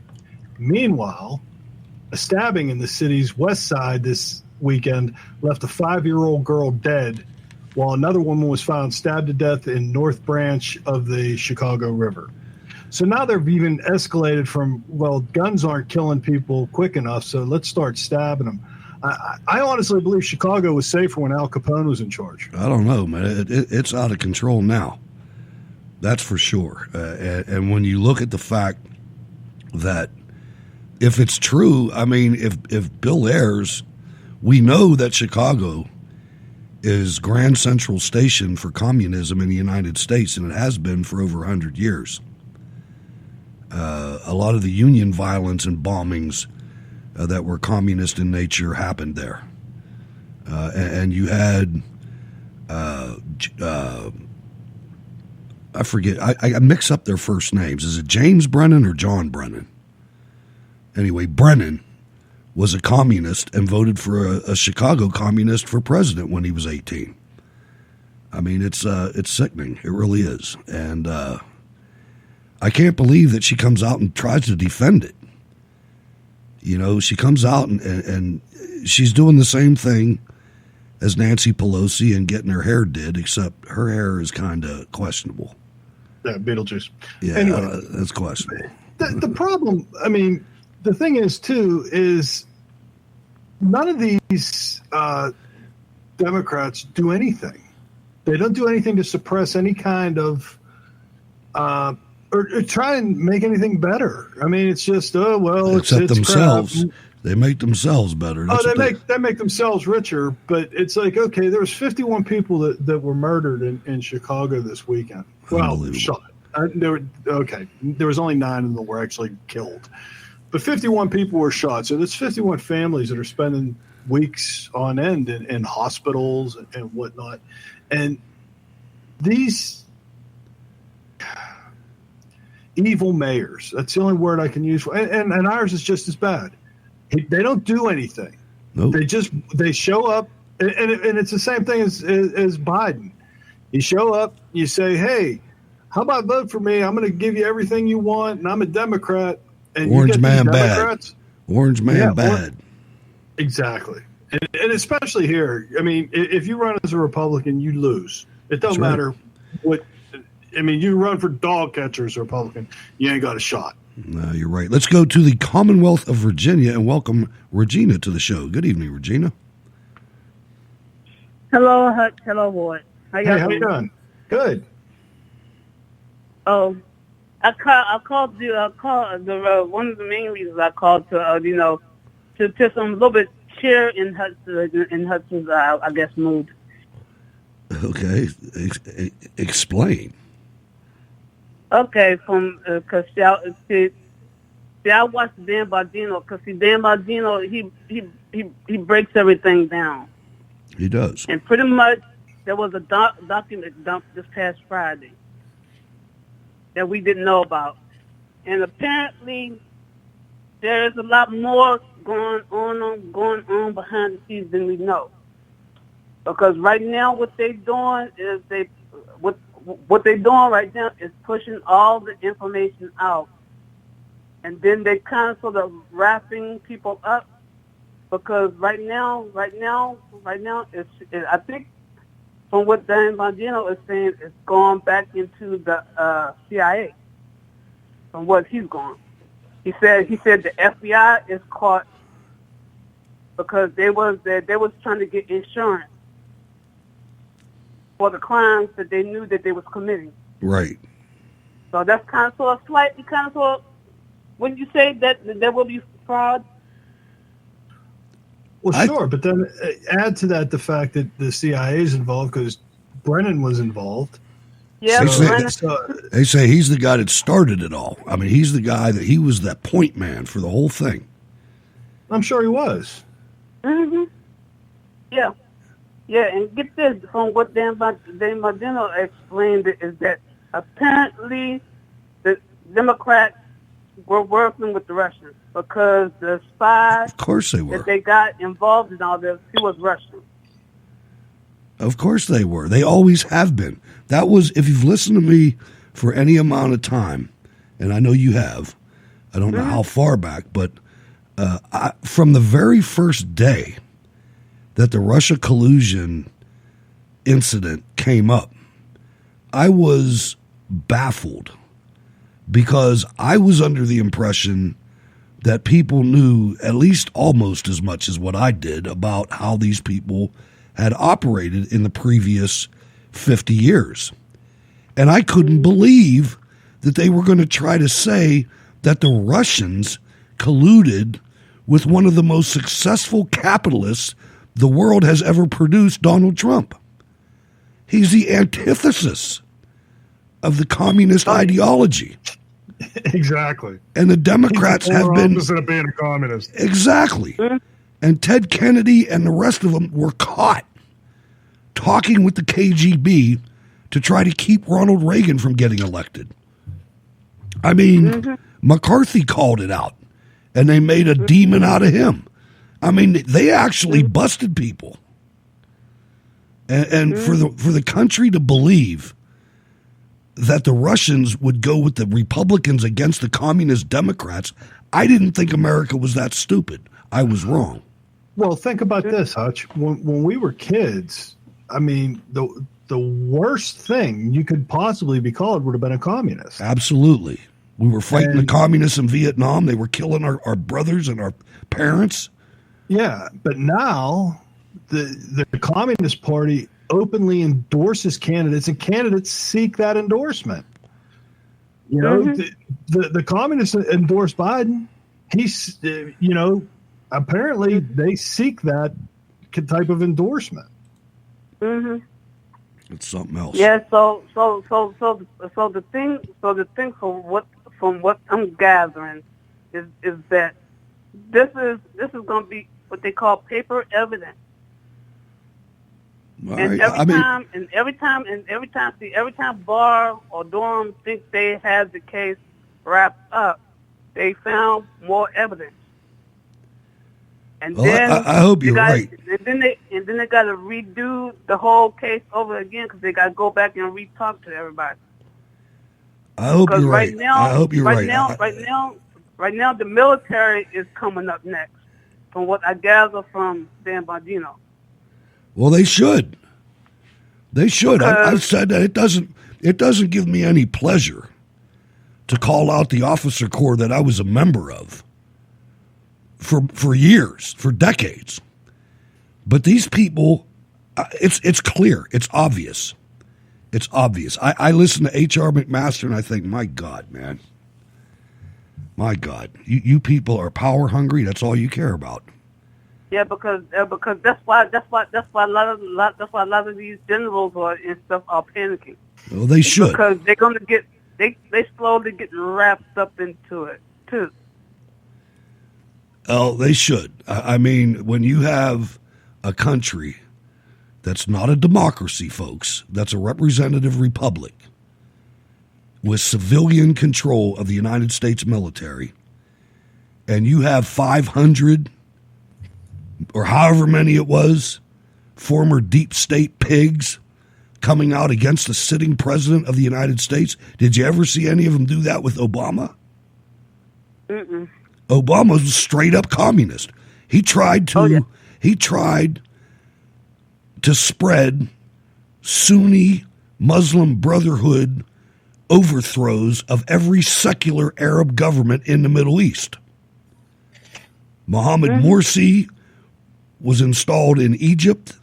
You saw what happened in Libya. I mean, Syria. I mean, you can say what you want about al-Assad, but Christians lived in peace in Syria before that started. Well, you look at Egypt, though, because Hillary and Obama are considered war criminals and can't go anywhere near Egypt because of that. Indeed. Mm-hmm. But it happened, and nobody reported that it happened. Yeah, so that's why I'm giving Barr leeway, because Barr and Durham leeway is because every time they think they have the case nailed down, wrapped up, all the people involved, coordinated, and stuff like that, another cat gets loose, and then they got to go back and try to reherd the cat. Well, I'm going to take your counsel, Regina, and I'm going to tone it down a little bit, but I got to tell you, I'm a little nervous because if anything was pertinent that the American people should know, it's everything that Bill Barr knows before the election. If they hold off, even if they did a partial, they should do something. They should make a statement or something that it's coming, because right now I've got Jeff Sessions syndrome, man. I thought that guy was going to do it. I really did, man. I thought he was going to do it, and he let me down so hard. I couldn't believe it. Yeah, that's why. Same here with me. Well, so that's why I'm holding off on Barr, because Barr and Durham, they got to do so much charging of the cat. I'm going to take your advice. This is going to be a torture, and then you got poor Sidney Powell. Sidney Powell dropped another bombshell in her situation. So Sidney Powell is on the outside working, trying to get all the evidence that she needs. Yeah, and the whole thing's a travesty. It is. And then, you look at Steve Bannon and the veteran, I can't think of his name right now, that are in the pokey or, being ready for indictments and trials. It's ridiculous. It's horrible. But anyway, thanks for keeping my head on straight, because I was going there and you noticed it. Yeah, it's the herding of the cats. Herding of the cats. You're right, because really, when you look at it, Regina, for him to be thorough under the law, 1,000 people have to go to jail. Well, believe it or not, that's what he's trying to do. He's trying to be thorough, but every time he's being thorough, a monkey wrench gets thrown in. Well, yeah, I mean, think about it, though. I mean, first it's like, okay, we're going to charge them with sedition, right? Whatever. And then it's like, oh, well, wait, we got this email that says that they committed treason. Well, that's another charge. So we got to get the evidence for treason up. So, Yeah, I definitely see where you're going with that, because it's like, okay, well, we got another charge. Now we got to prove this other charge. We got to get the evidence for this other charge. Yeah, so, yeah, I can understand it. And then you got this insurance thing now. So now I'm like going now. Okay, everybody's getting insurance because they don't want to be sued. So now I'm trying to figure out now, how is that going to fit in? Is that Insurance classified fraud. as fraud? Insurance because they fraud. were. Yeah, so I'm trying to figure that out. We'll see. Thanks for calling, Regina. Always appreciate it. I mean it. Okay. Bye-bye. Take it easy. Democrat Colorado Secretary of State Jenna Griswold sent a postcard to non-citizens and the dead, encouraging them to register to vote so they can cast ballots in November. Griswold sent a mailer to several people who are not eligible to vote, CBS 4 reported, in a swing state that has a U.S. Senate seat on the ballot this year and could prove pivotal in this presidential race. What do you think about that, Ken, from King George County in the Commonwealth of Virginia? Oh, what was the question again? You're sleeping, man. You're sleeping. Come on, you gotta be on the money when you're on hold, man. What are your thoughts? It doesn't matter. Whatever. What'd you call for? What's up? Well, I'm still kind of in vacation mode yet. Uh-oh. But so yeah, if anybody's noticed, I haven't been around since last Wednesday because we went down to North Carolina again and spent 3 days down there amongst friendlies. Let's just put it that way. The same place where you went to the John Deere rally or whatever that was. Yes. We were down there for a 3-day bluegrass festival. Creating memories. Pig out, listen to good music, and met some new people that, And guess what? I saw more freaking Trump flags down there than you'd shake stick at. Oh, I know. They're everywhere. So I'm just wondering where to get. I mean, other than the handful of,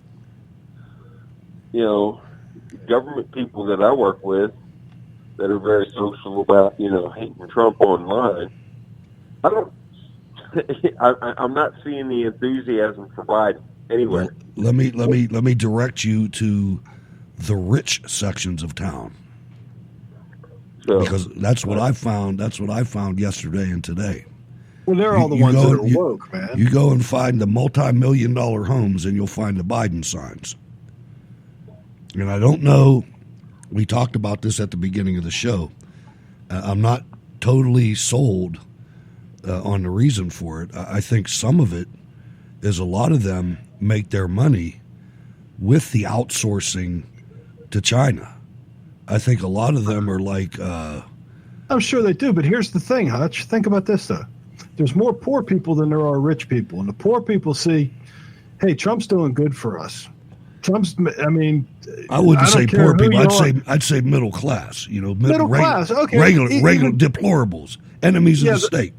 Us deplorables, yeah. But if you look at what Trump did, our 401ks went through the roof. I know. Especially if I was able to retire. I retired early because of it.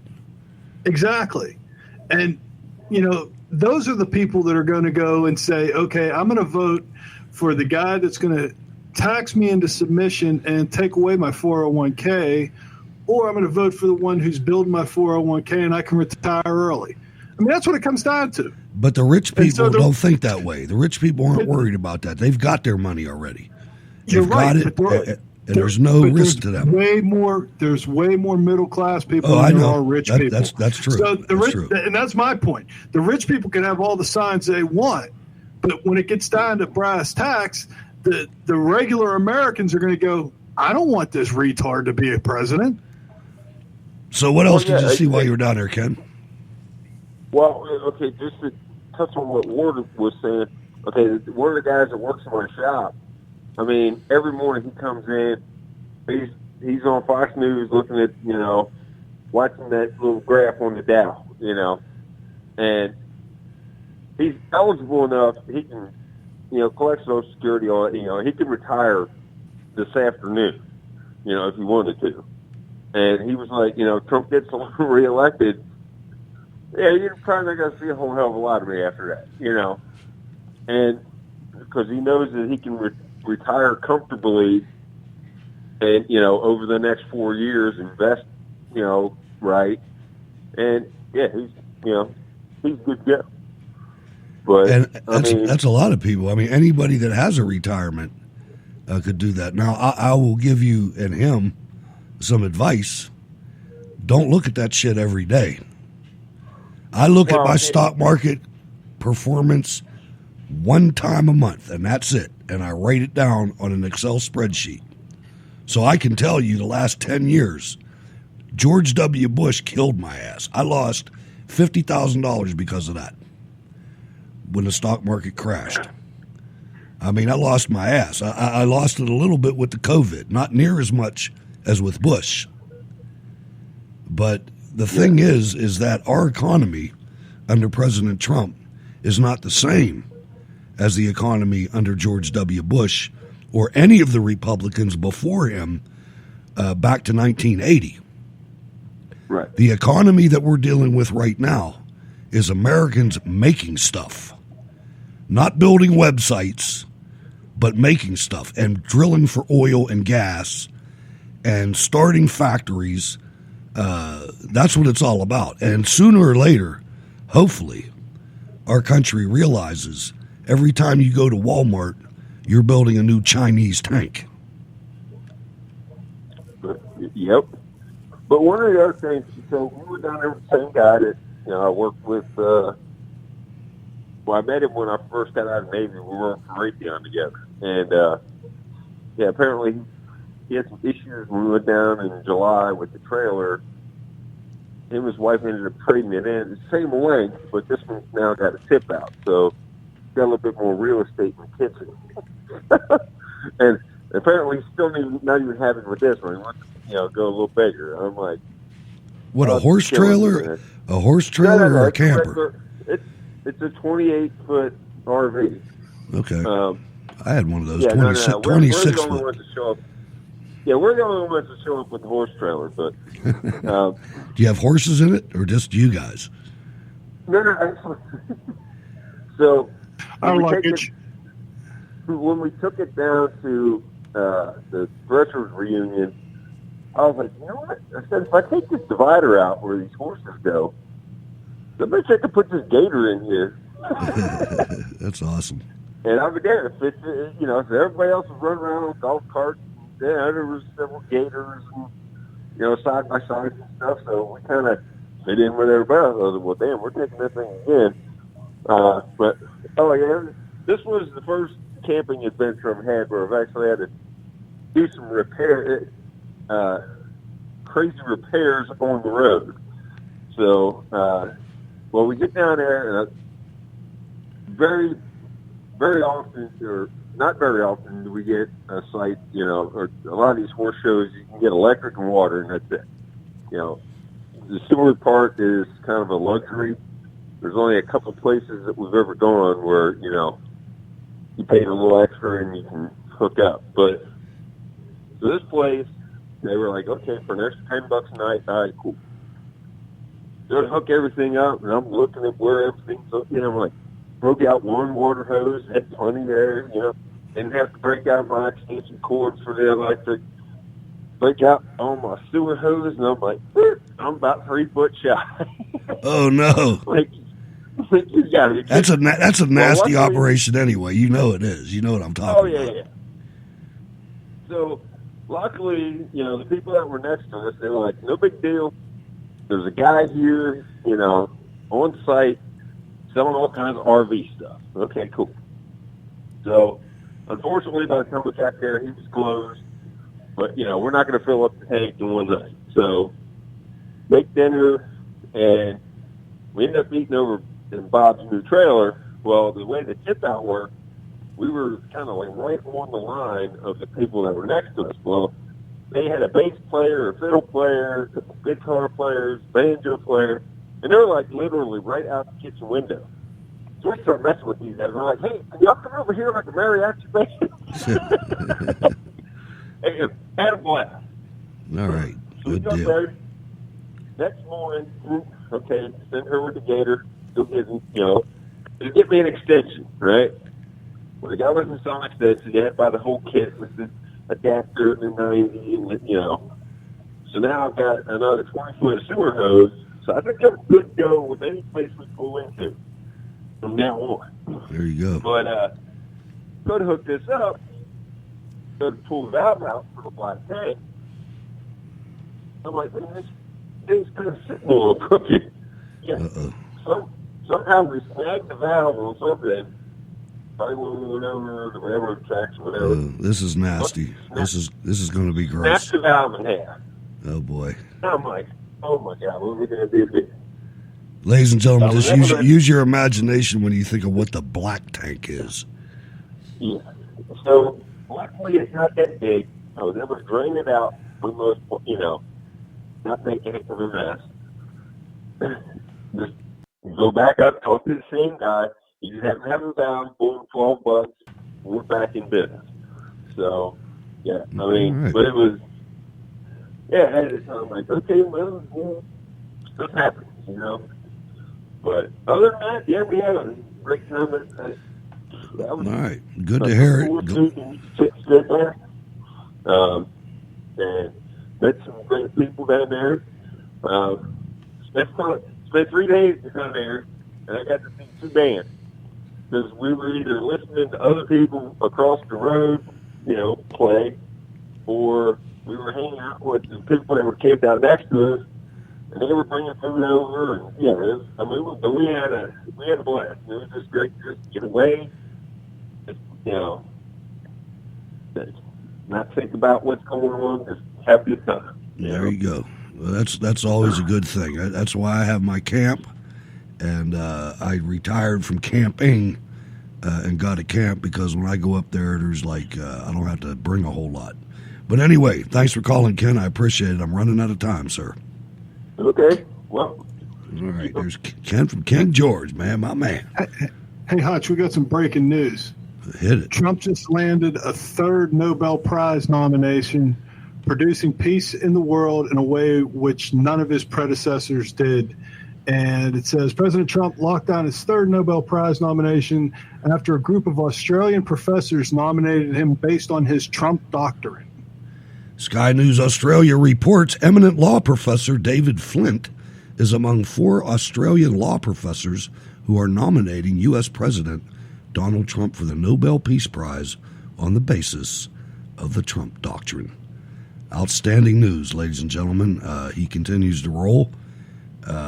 Australia's not doing too well in the Freedom Department, nor is anybody in the EU. I look at what's happening in England, and I wonder, why did we waste 1 American soldier for these people, man? I mean, they have been such a... And I want your opinion on this, Ward, before we get to our next caller. It seems to me that we went through a whole lot of madness saving freedom, and they're giving it away left and right. I mean, the police in New Zealand, Australia, and the United Kingdom are locking people up over this coronavirus. Well, think about it, especially in London. The mayor of London is a straight up Sharia law believer. Jihadist, absolutely. Exactly. So what would make you think that, I mean, that's the basis of that entire, I'm going to call it a judicial system, even though it's not.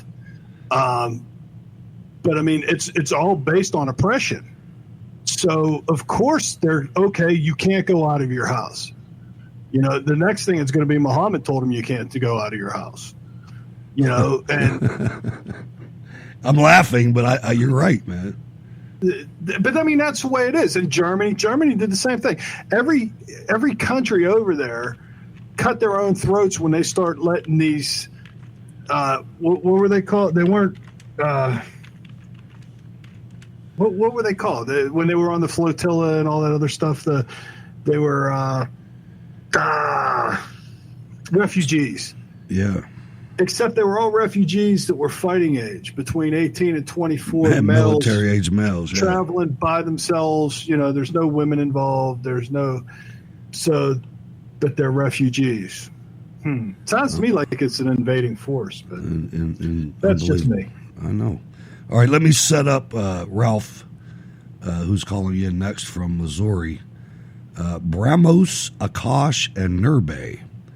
India rolls out its missiles to counter Chinese threat India-China standoff. India's mainstay in the standoff weapons is the BrahMos air-to-air, surface-to-surface cruise missile with its 300-kilogram warhead. From the Hindustan Times in New Delhi, Shashir Gupta reports that the Indian Air Force has deployed the BrahMos missile in sufficient numbers with the option to deliver the standoff weapon from an Su-30 MKI fighter. The 500-kilometer range BrahMos cruise missile, 800-kilometer range Nurbe cruise missiles, along with Akash surface-to-air missile SAM, with the capability to target aerial threats 40 kilometers away, are at the core of India's standoff weapon deterrence to the PLA, People's Liberation Army of China, missile deployment in Xinjiang and Tibet regions. While the PLA's Western Theater Command has deployed standoff weapons up to 2,000-kilometer range and long-range SAMs in Tibet and Xinjiang after the Ladakh standoff started, people familiar with the matter told Hindustan Times that the supersonic BrahMos, subsonic Nurbe, as well as Akash, have been deployed to counter them by India in the worst-case scenario. The Chinese deployment is not limited to occupied Aksai Chin, but is located in depth positions from Kashgar, Hotan, Lhasa, and Yingchi along the 3,488-kilometer line of actual control. So things are still happening in that region. Nobody else is reporting them except Cold War Radio. Let's welcome Ralph from Missouri. Hello, Ralph. Yeah, useless trivia. India is working with the Russians here some months back about trying to modify the BrahMos missile to make it more lethal. I think they're probably going for range and all that. But what makes it a killer missile is the fact that once it acquires target in its final stage of attack, it pops this hypersonic, which makes it a little difficult to defend against. Yeah, but engage. China, yeah, it's a killer. It's really a kick-ass missile, and they use it for a surface-to-surface type of thing to like take on ships, which is what I think. I think China's version of that they carry on trucks, and that is basically a backward engineered version of the BrahMos, but whatever. But no, like I said, China's pissing off everybody and their damn brother over there in the South China, and it's just getting ugly. If you guys want to know what's going on, let me what's in the chat room. Let me expand a little bit. Reports in the Chinese government-backed Global Times state that Y-8 anti-submarine aircraft, KG-500 early warning aircraft, a Y-9 reconnaissance aircraft, and perhaps of greatest significance, a fifth-generation J-20 stealth fighter is operating near Taiwan to prepare for war. The operations aimed at gathering intelligence on the forces of Taiwan, the United States, and Japan, including their submarine activities, troop deployments, and military facility situations, will prepare the PLA for a possible future battle, the paper states. An article says that a J-20 flew just minutes away from being able to strike and destroy Taiwanese and U.S. aircraft and 500 kilometers off the Taiwan coast, adding that J-20s could attack above Taiwan in a matter of 15 to 20 minutes. If the plane was worth a damn to start with, the J-20 is an underpowered plane. They ripped off our designs and then tried to create their own, and it's not working. They're working on a totally new stealth aircraft. Let's put it this way. With the U.S. F-35s and their sensor sweeps and the freaking F-22s, which are all Link 19 now, that means that everybody sees what the other one sees. So when an F-22 doesn't have to open up a open line of communications, he can communicate with the F-35, he can communicate with the White House or whoever in real time. And that's why with the F-22s and the F-35s got their extended range missiles are the ones that they're ready to carry, meaning that you can stand off further away to shoot the target. The Chinese do not want to start a fight with us. No. And I don't think they want to. I don't think they want to start a fight with India either. Well, if you attack against one, then attack against all. That's true. If India goes at them and all that, blocks off the Malacca, they've already got ships in position. You've already got China trying to shadow one of their tankers, like I mentioned here a couple weeks ago, and then you've got the United States has got between the helo carriers like the America, the LHAs is what I'm talking about. Then you got at least two carriers in the South China, plus what we're carrying in the Arabian. And the Chinese, like I said a while back, is that I don't know how effective, because the European Union's not too crazy about the backlash sanctions that the U.S. wants to get put in there, because China signed a deal to sell Iran all the hardware and bullcrap they want for the right price. But Israelis already, with their F-35I Adir variant, has already proven that their radar systems and that China sold them can't detect the F-35. That's why they got one of their regional generals relieved of his command, because with the F-35s and their the missile that they shoot.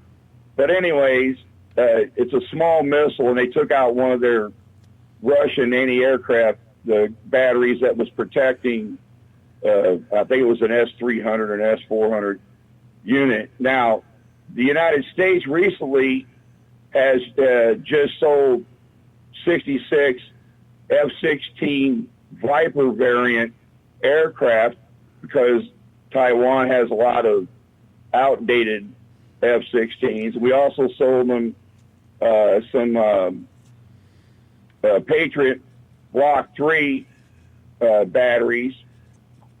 And then combined with all that, China has sent squadrons 3 times over there to try to play with Taiwan to see if they could get them to shoot at them, but nothing ever came of it.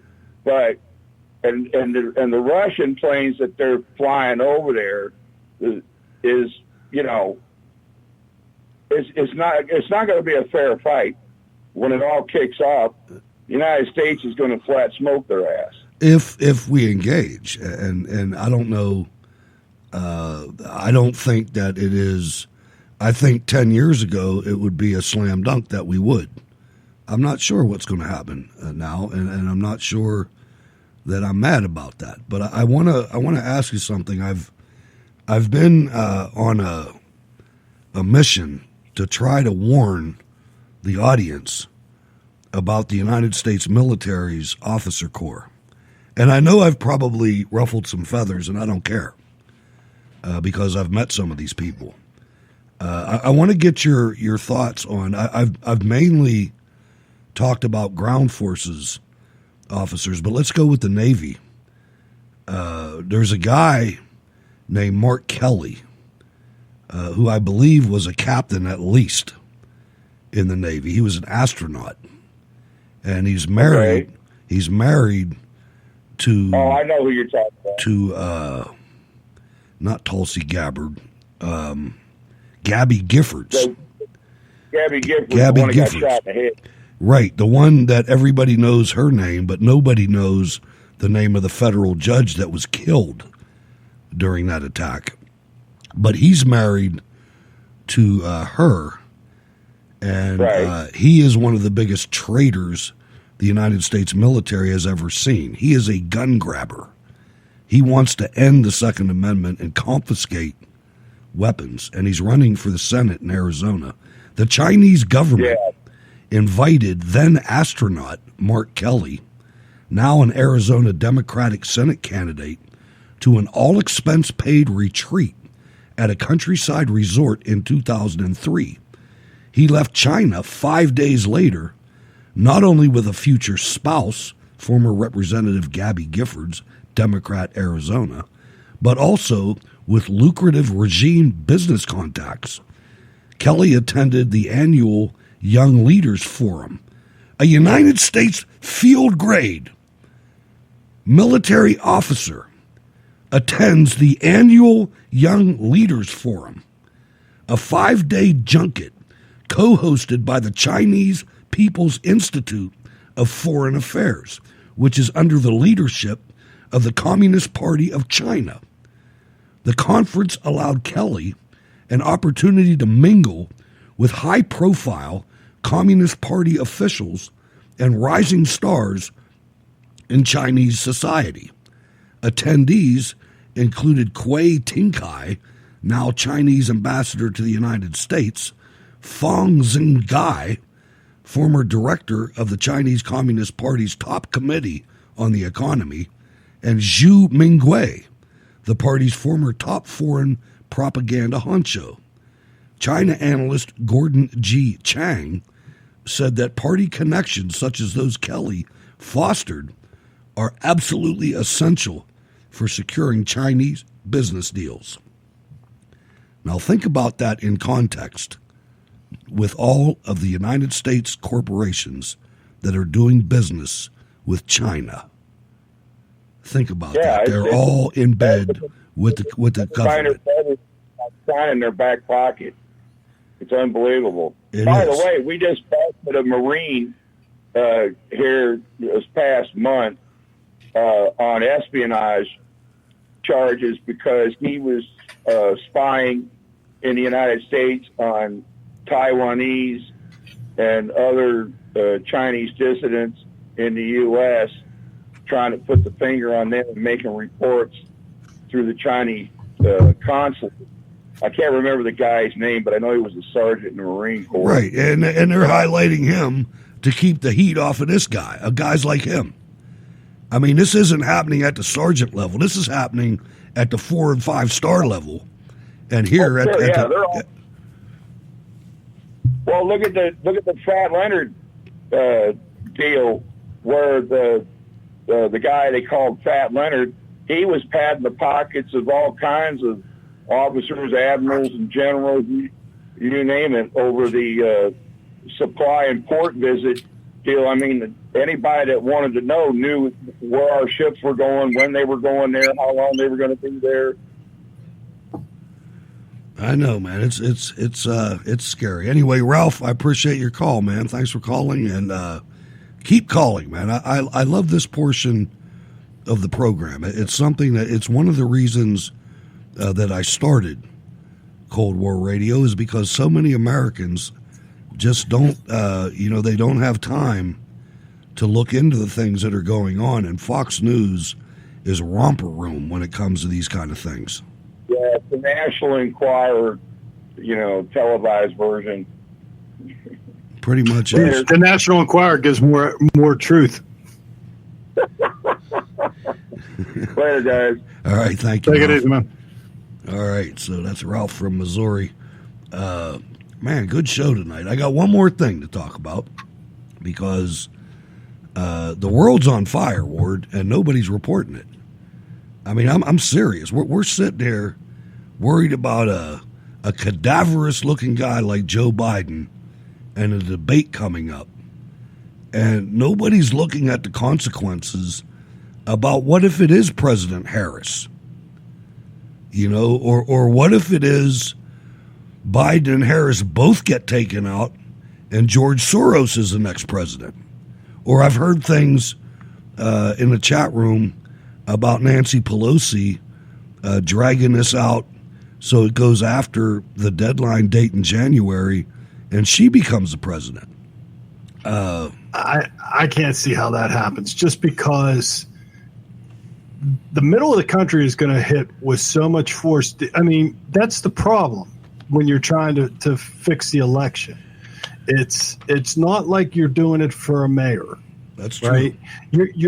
I mean, middle America is going to come out in force and they're going to vote for Trump the same way as they did the last time. The only variable would be on, in New York and in California.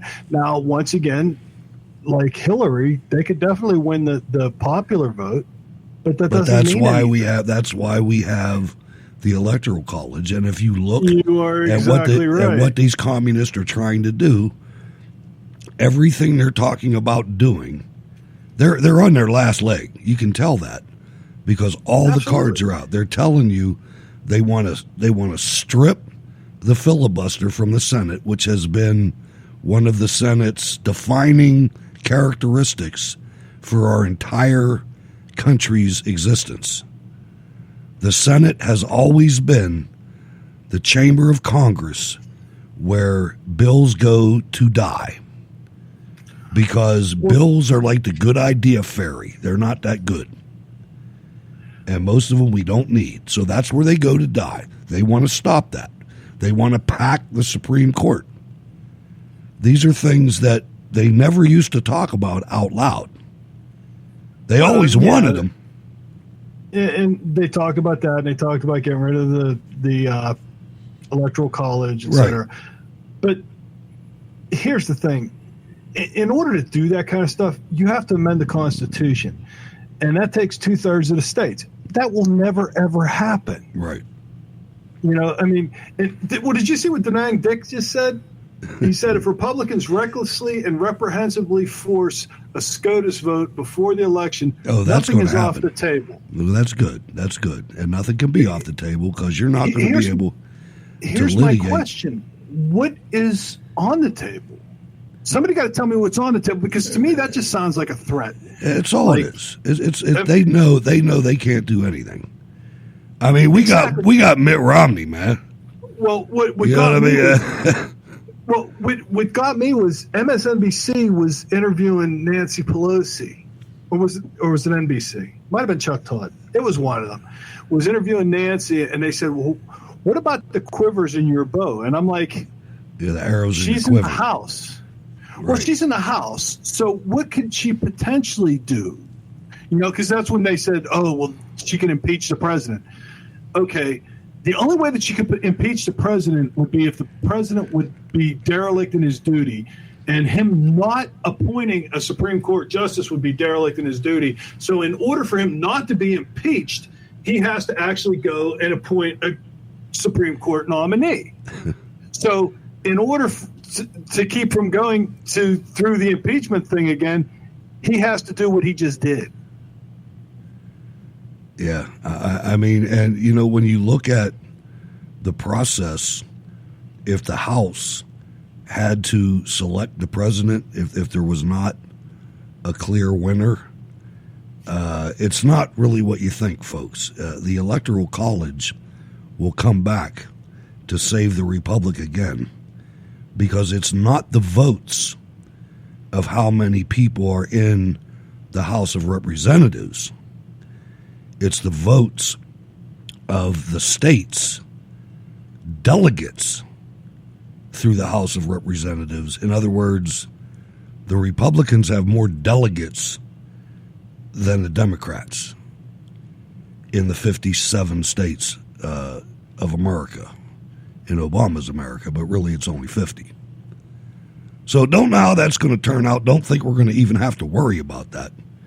So I'm not even going to go any deeper. I was going to cover a battle that is not being talked about either. Well, let's talk about it a little bit. Muslim and Christian armies battle to the death. This is going on right now. It's not being reported. I'll give you the headline.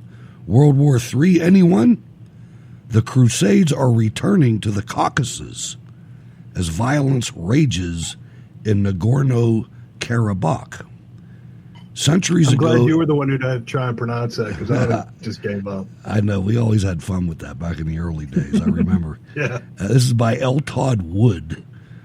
Centuries ago, a geographical region between the Black and Caspian Seas became one of the sparks that started the fire of the Crusades, the religious conflict which consumed the Middle East, Central Asia, and Europe. The Soviet Union, that was back when Europe still had men. The Soviet Union's totalitarianism covered up many things. One of them was the battle between Islam and Christianity in this part of the world. Now that battle is once again out in the open and people are dying. In a frozen conflict of the USSR, Armenian separatists claimed a mountainous border region between Armenia and Azerbaijan in the 90s. A war broke out and thousands were killed, with tens of thousands displaced. There has been a tenuous ceasefire ever since, with occasional flare-ups resulting in deaths on both sides. However, deadly tensions have been building for weeks between Christian Armenia and Muslim Azerbaijan. The mother of Orthodox Christianity, Russia, has a military base in Armenia. The neo-Ottoman regime of Turkish President Recep Erdogan supports Azerbaijan. There have even been reports of Syrian fighters from the Middle East being flown in as mercenaries to fight for Baku, the Azer capital. CD Media has reported extensively on the hot conflict between Russian and Turkish proxy forces in Syria and the Libyan civil war in northern Africa, the disastrous results of the Obama administration's Arab Spring, which was nothing but an attempt to install the Sunni extremist Muslim Brotherhood in governments across the Middle East, after a massive flare-up overnight where intense fighting broke out in Nagorno-Karabakh. Armenia has declared martial law and is mobilizing forces. And that's as far as I'll go with that. We're running out of time. But just the main point is that there are things going on in the world, folks. Please stay tuned to Cold War Radio. Tell your friends about this show. I haven't seen anybody reporting, even in the limited time that we have, Ward, with the detail. And we don't even have that much detail. We spend, 5 minutes on a story? Maybe. But there's more here than there is in most broadcasts. I mean, right? Oh, yeah, because we're willing to go and tell the truth. I mean, we don't have to spin anything. We don't have to, try and scare people and, oh, my God, you can't leave your house until, you get injected with something to stop the COVID because you got to stay in your house until nobody ever dies again. But what story did you hear on Fox News this week about India and China, about China and Taiwan, about Armenia and Azerbaijan? None. I quit watching Fox News, so I couldn't tell you. None. It's all here, folks. It's all here. And, of course, we're going to cover the political thing. That's what we do. We're going to do it in a way that's different than most places do. Again, I would ask you to search out someone that's never listened to the show and give them a link or have them over to the house or do something. We need to expand the audience. I was looking at something, Ward. I looked at the last episode of Steel City Resistance, and I know I mean, you know, and I know that, especially me and you know, we had a humble beginning. Oh, yeah. We had a very humble beginning. We couldn't get anybody to listen to the show, man. I mean, it was we were happy as hell if 9 people listened to it. Well, we'd have 9 people listen, and one person would send us an email. Yeah, that was it, man. That was like, oh my God, party time. Yeah, we got an email from a listener. I went back to the archives because they're all on Spreaker, and to Steel City Resistance, and I looked at the last episode of Steel City Resistance. I don't know when it was, but it was a few years ago. 1,000 people downloaded it. And I mean, that's not real big in this world, but to me, that was like, damn. You know, and that was one of the premises when we started. It was like, I don't care if we have 1 million people in our audience. As long as we get one person that's loyal and digs what we're doing, I'm happy. I never expected to have, you know, a huge, massive audience. You know, I just wanted to have people that cared. You know, I wanted patriots. I think this was more about us than it was about an audience. We just wanted, you know, if you look at it, we were in Pittsburgh as Obama was getting elected, and we were in the extreme minority. And we were, at the time, at least collectively, at least you and me together, were involved in social media. And we were surrounded by communists. I mean, these kids... I think me and you were the only Republicans in Pittsburgh. I think so, too. No, that's not true. I know the Mikos are out there, man. Keep your head up, man, over there in at your restaurant, man. Keep your head up. But anyway, great show. Ward, how can people get in touch with you? Any final comments, my man? Well, I'm still on Twitter. Hutch got thrown off, but I'm still there. I'm fired. And I'm still on Twitter at Ward22. I'm on Parler at Ward Miller. And don't forget the Facebook page. Facebook's still lighting it up, man. I'm digging it. Start posting stuff, man. That's right, man. And make sure you talk about the show on the Facebook page. I started adding some stuff up there too, man. It's a great platform for now. I want to thank everybody for tuning in. I really do, man. Thank you very much. Tuning in at prime time. I want to thank Ward for spending a little extra time with us tonight. I don't like to do that on Mondays. I know you got to get up to work, but had a little bit left. I appreciate that. Go to rspn.bandcamp.com and support Jacob Seals, a great musician, really great musician, and his brother Joe doing a bang-up job covering the rallies. Again, we'll be back on Wednesday with Stacy Rush and Sal and a special guest coming up. Can't wait for that. Thanks for tuning in, everybody, and thanks for letting us into your life for a couple hours. God bless.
I was born in the coal fields of Kentucky. I moved north in 73. The war was still going strong, so I found a job rolling steel in a foundry in Homestead.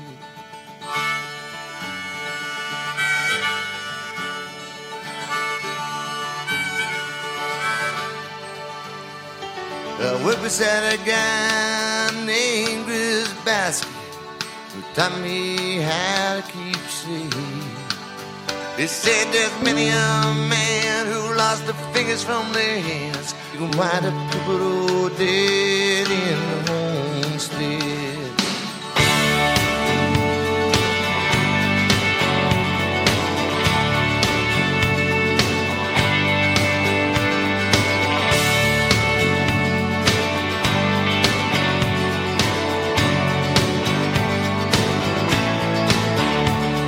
Still floating in white hot chambers.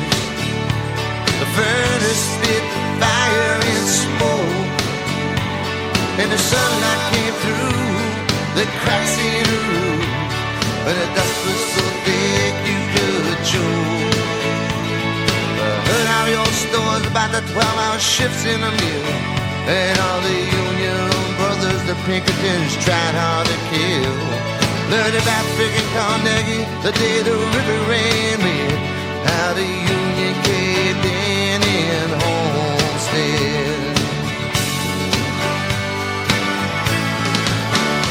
It was more than a job, it was my family. I got married, settled down by the home, and in the barns down the street in the late summer heat. I never had any fear.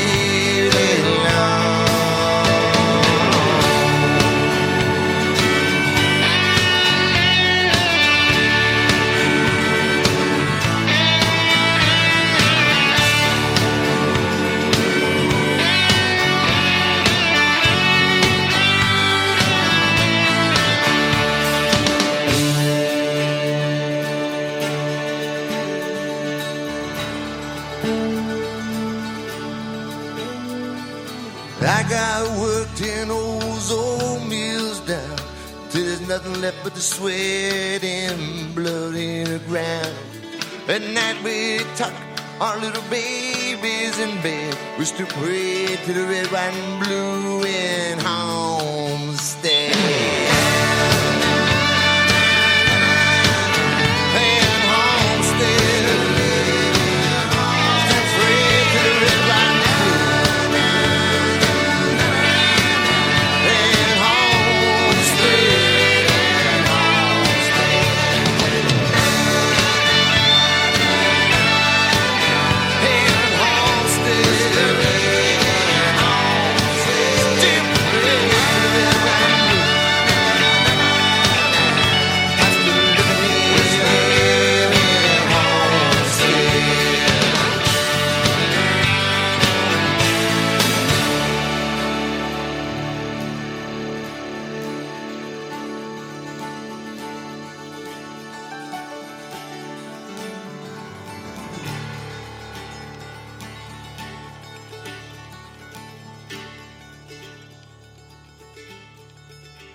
Let us pray.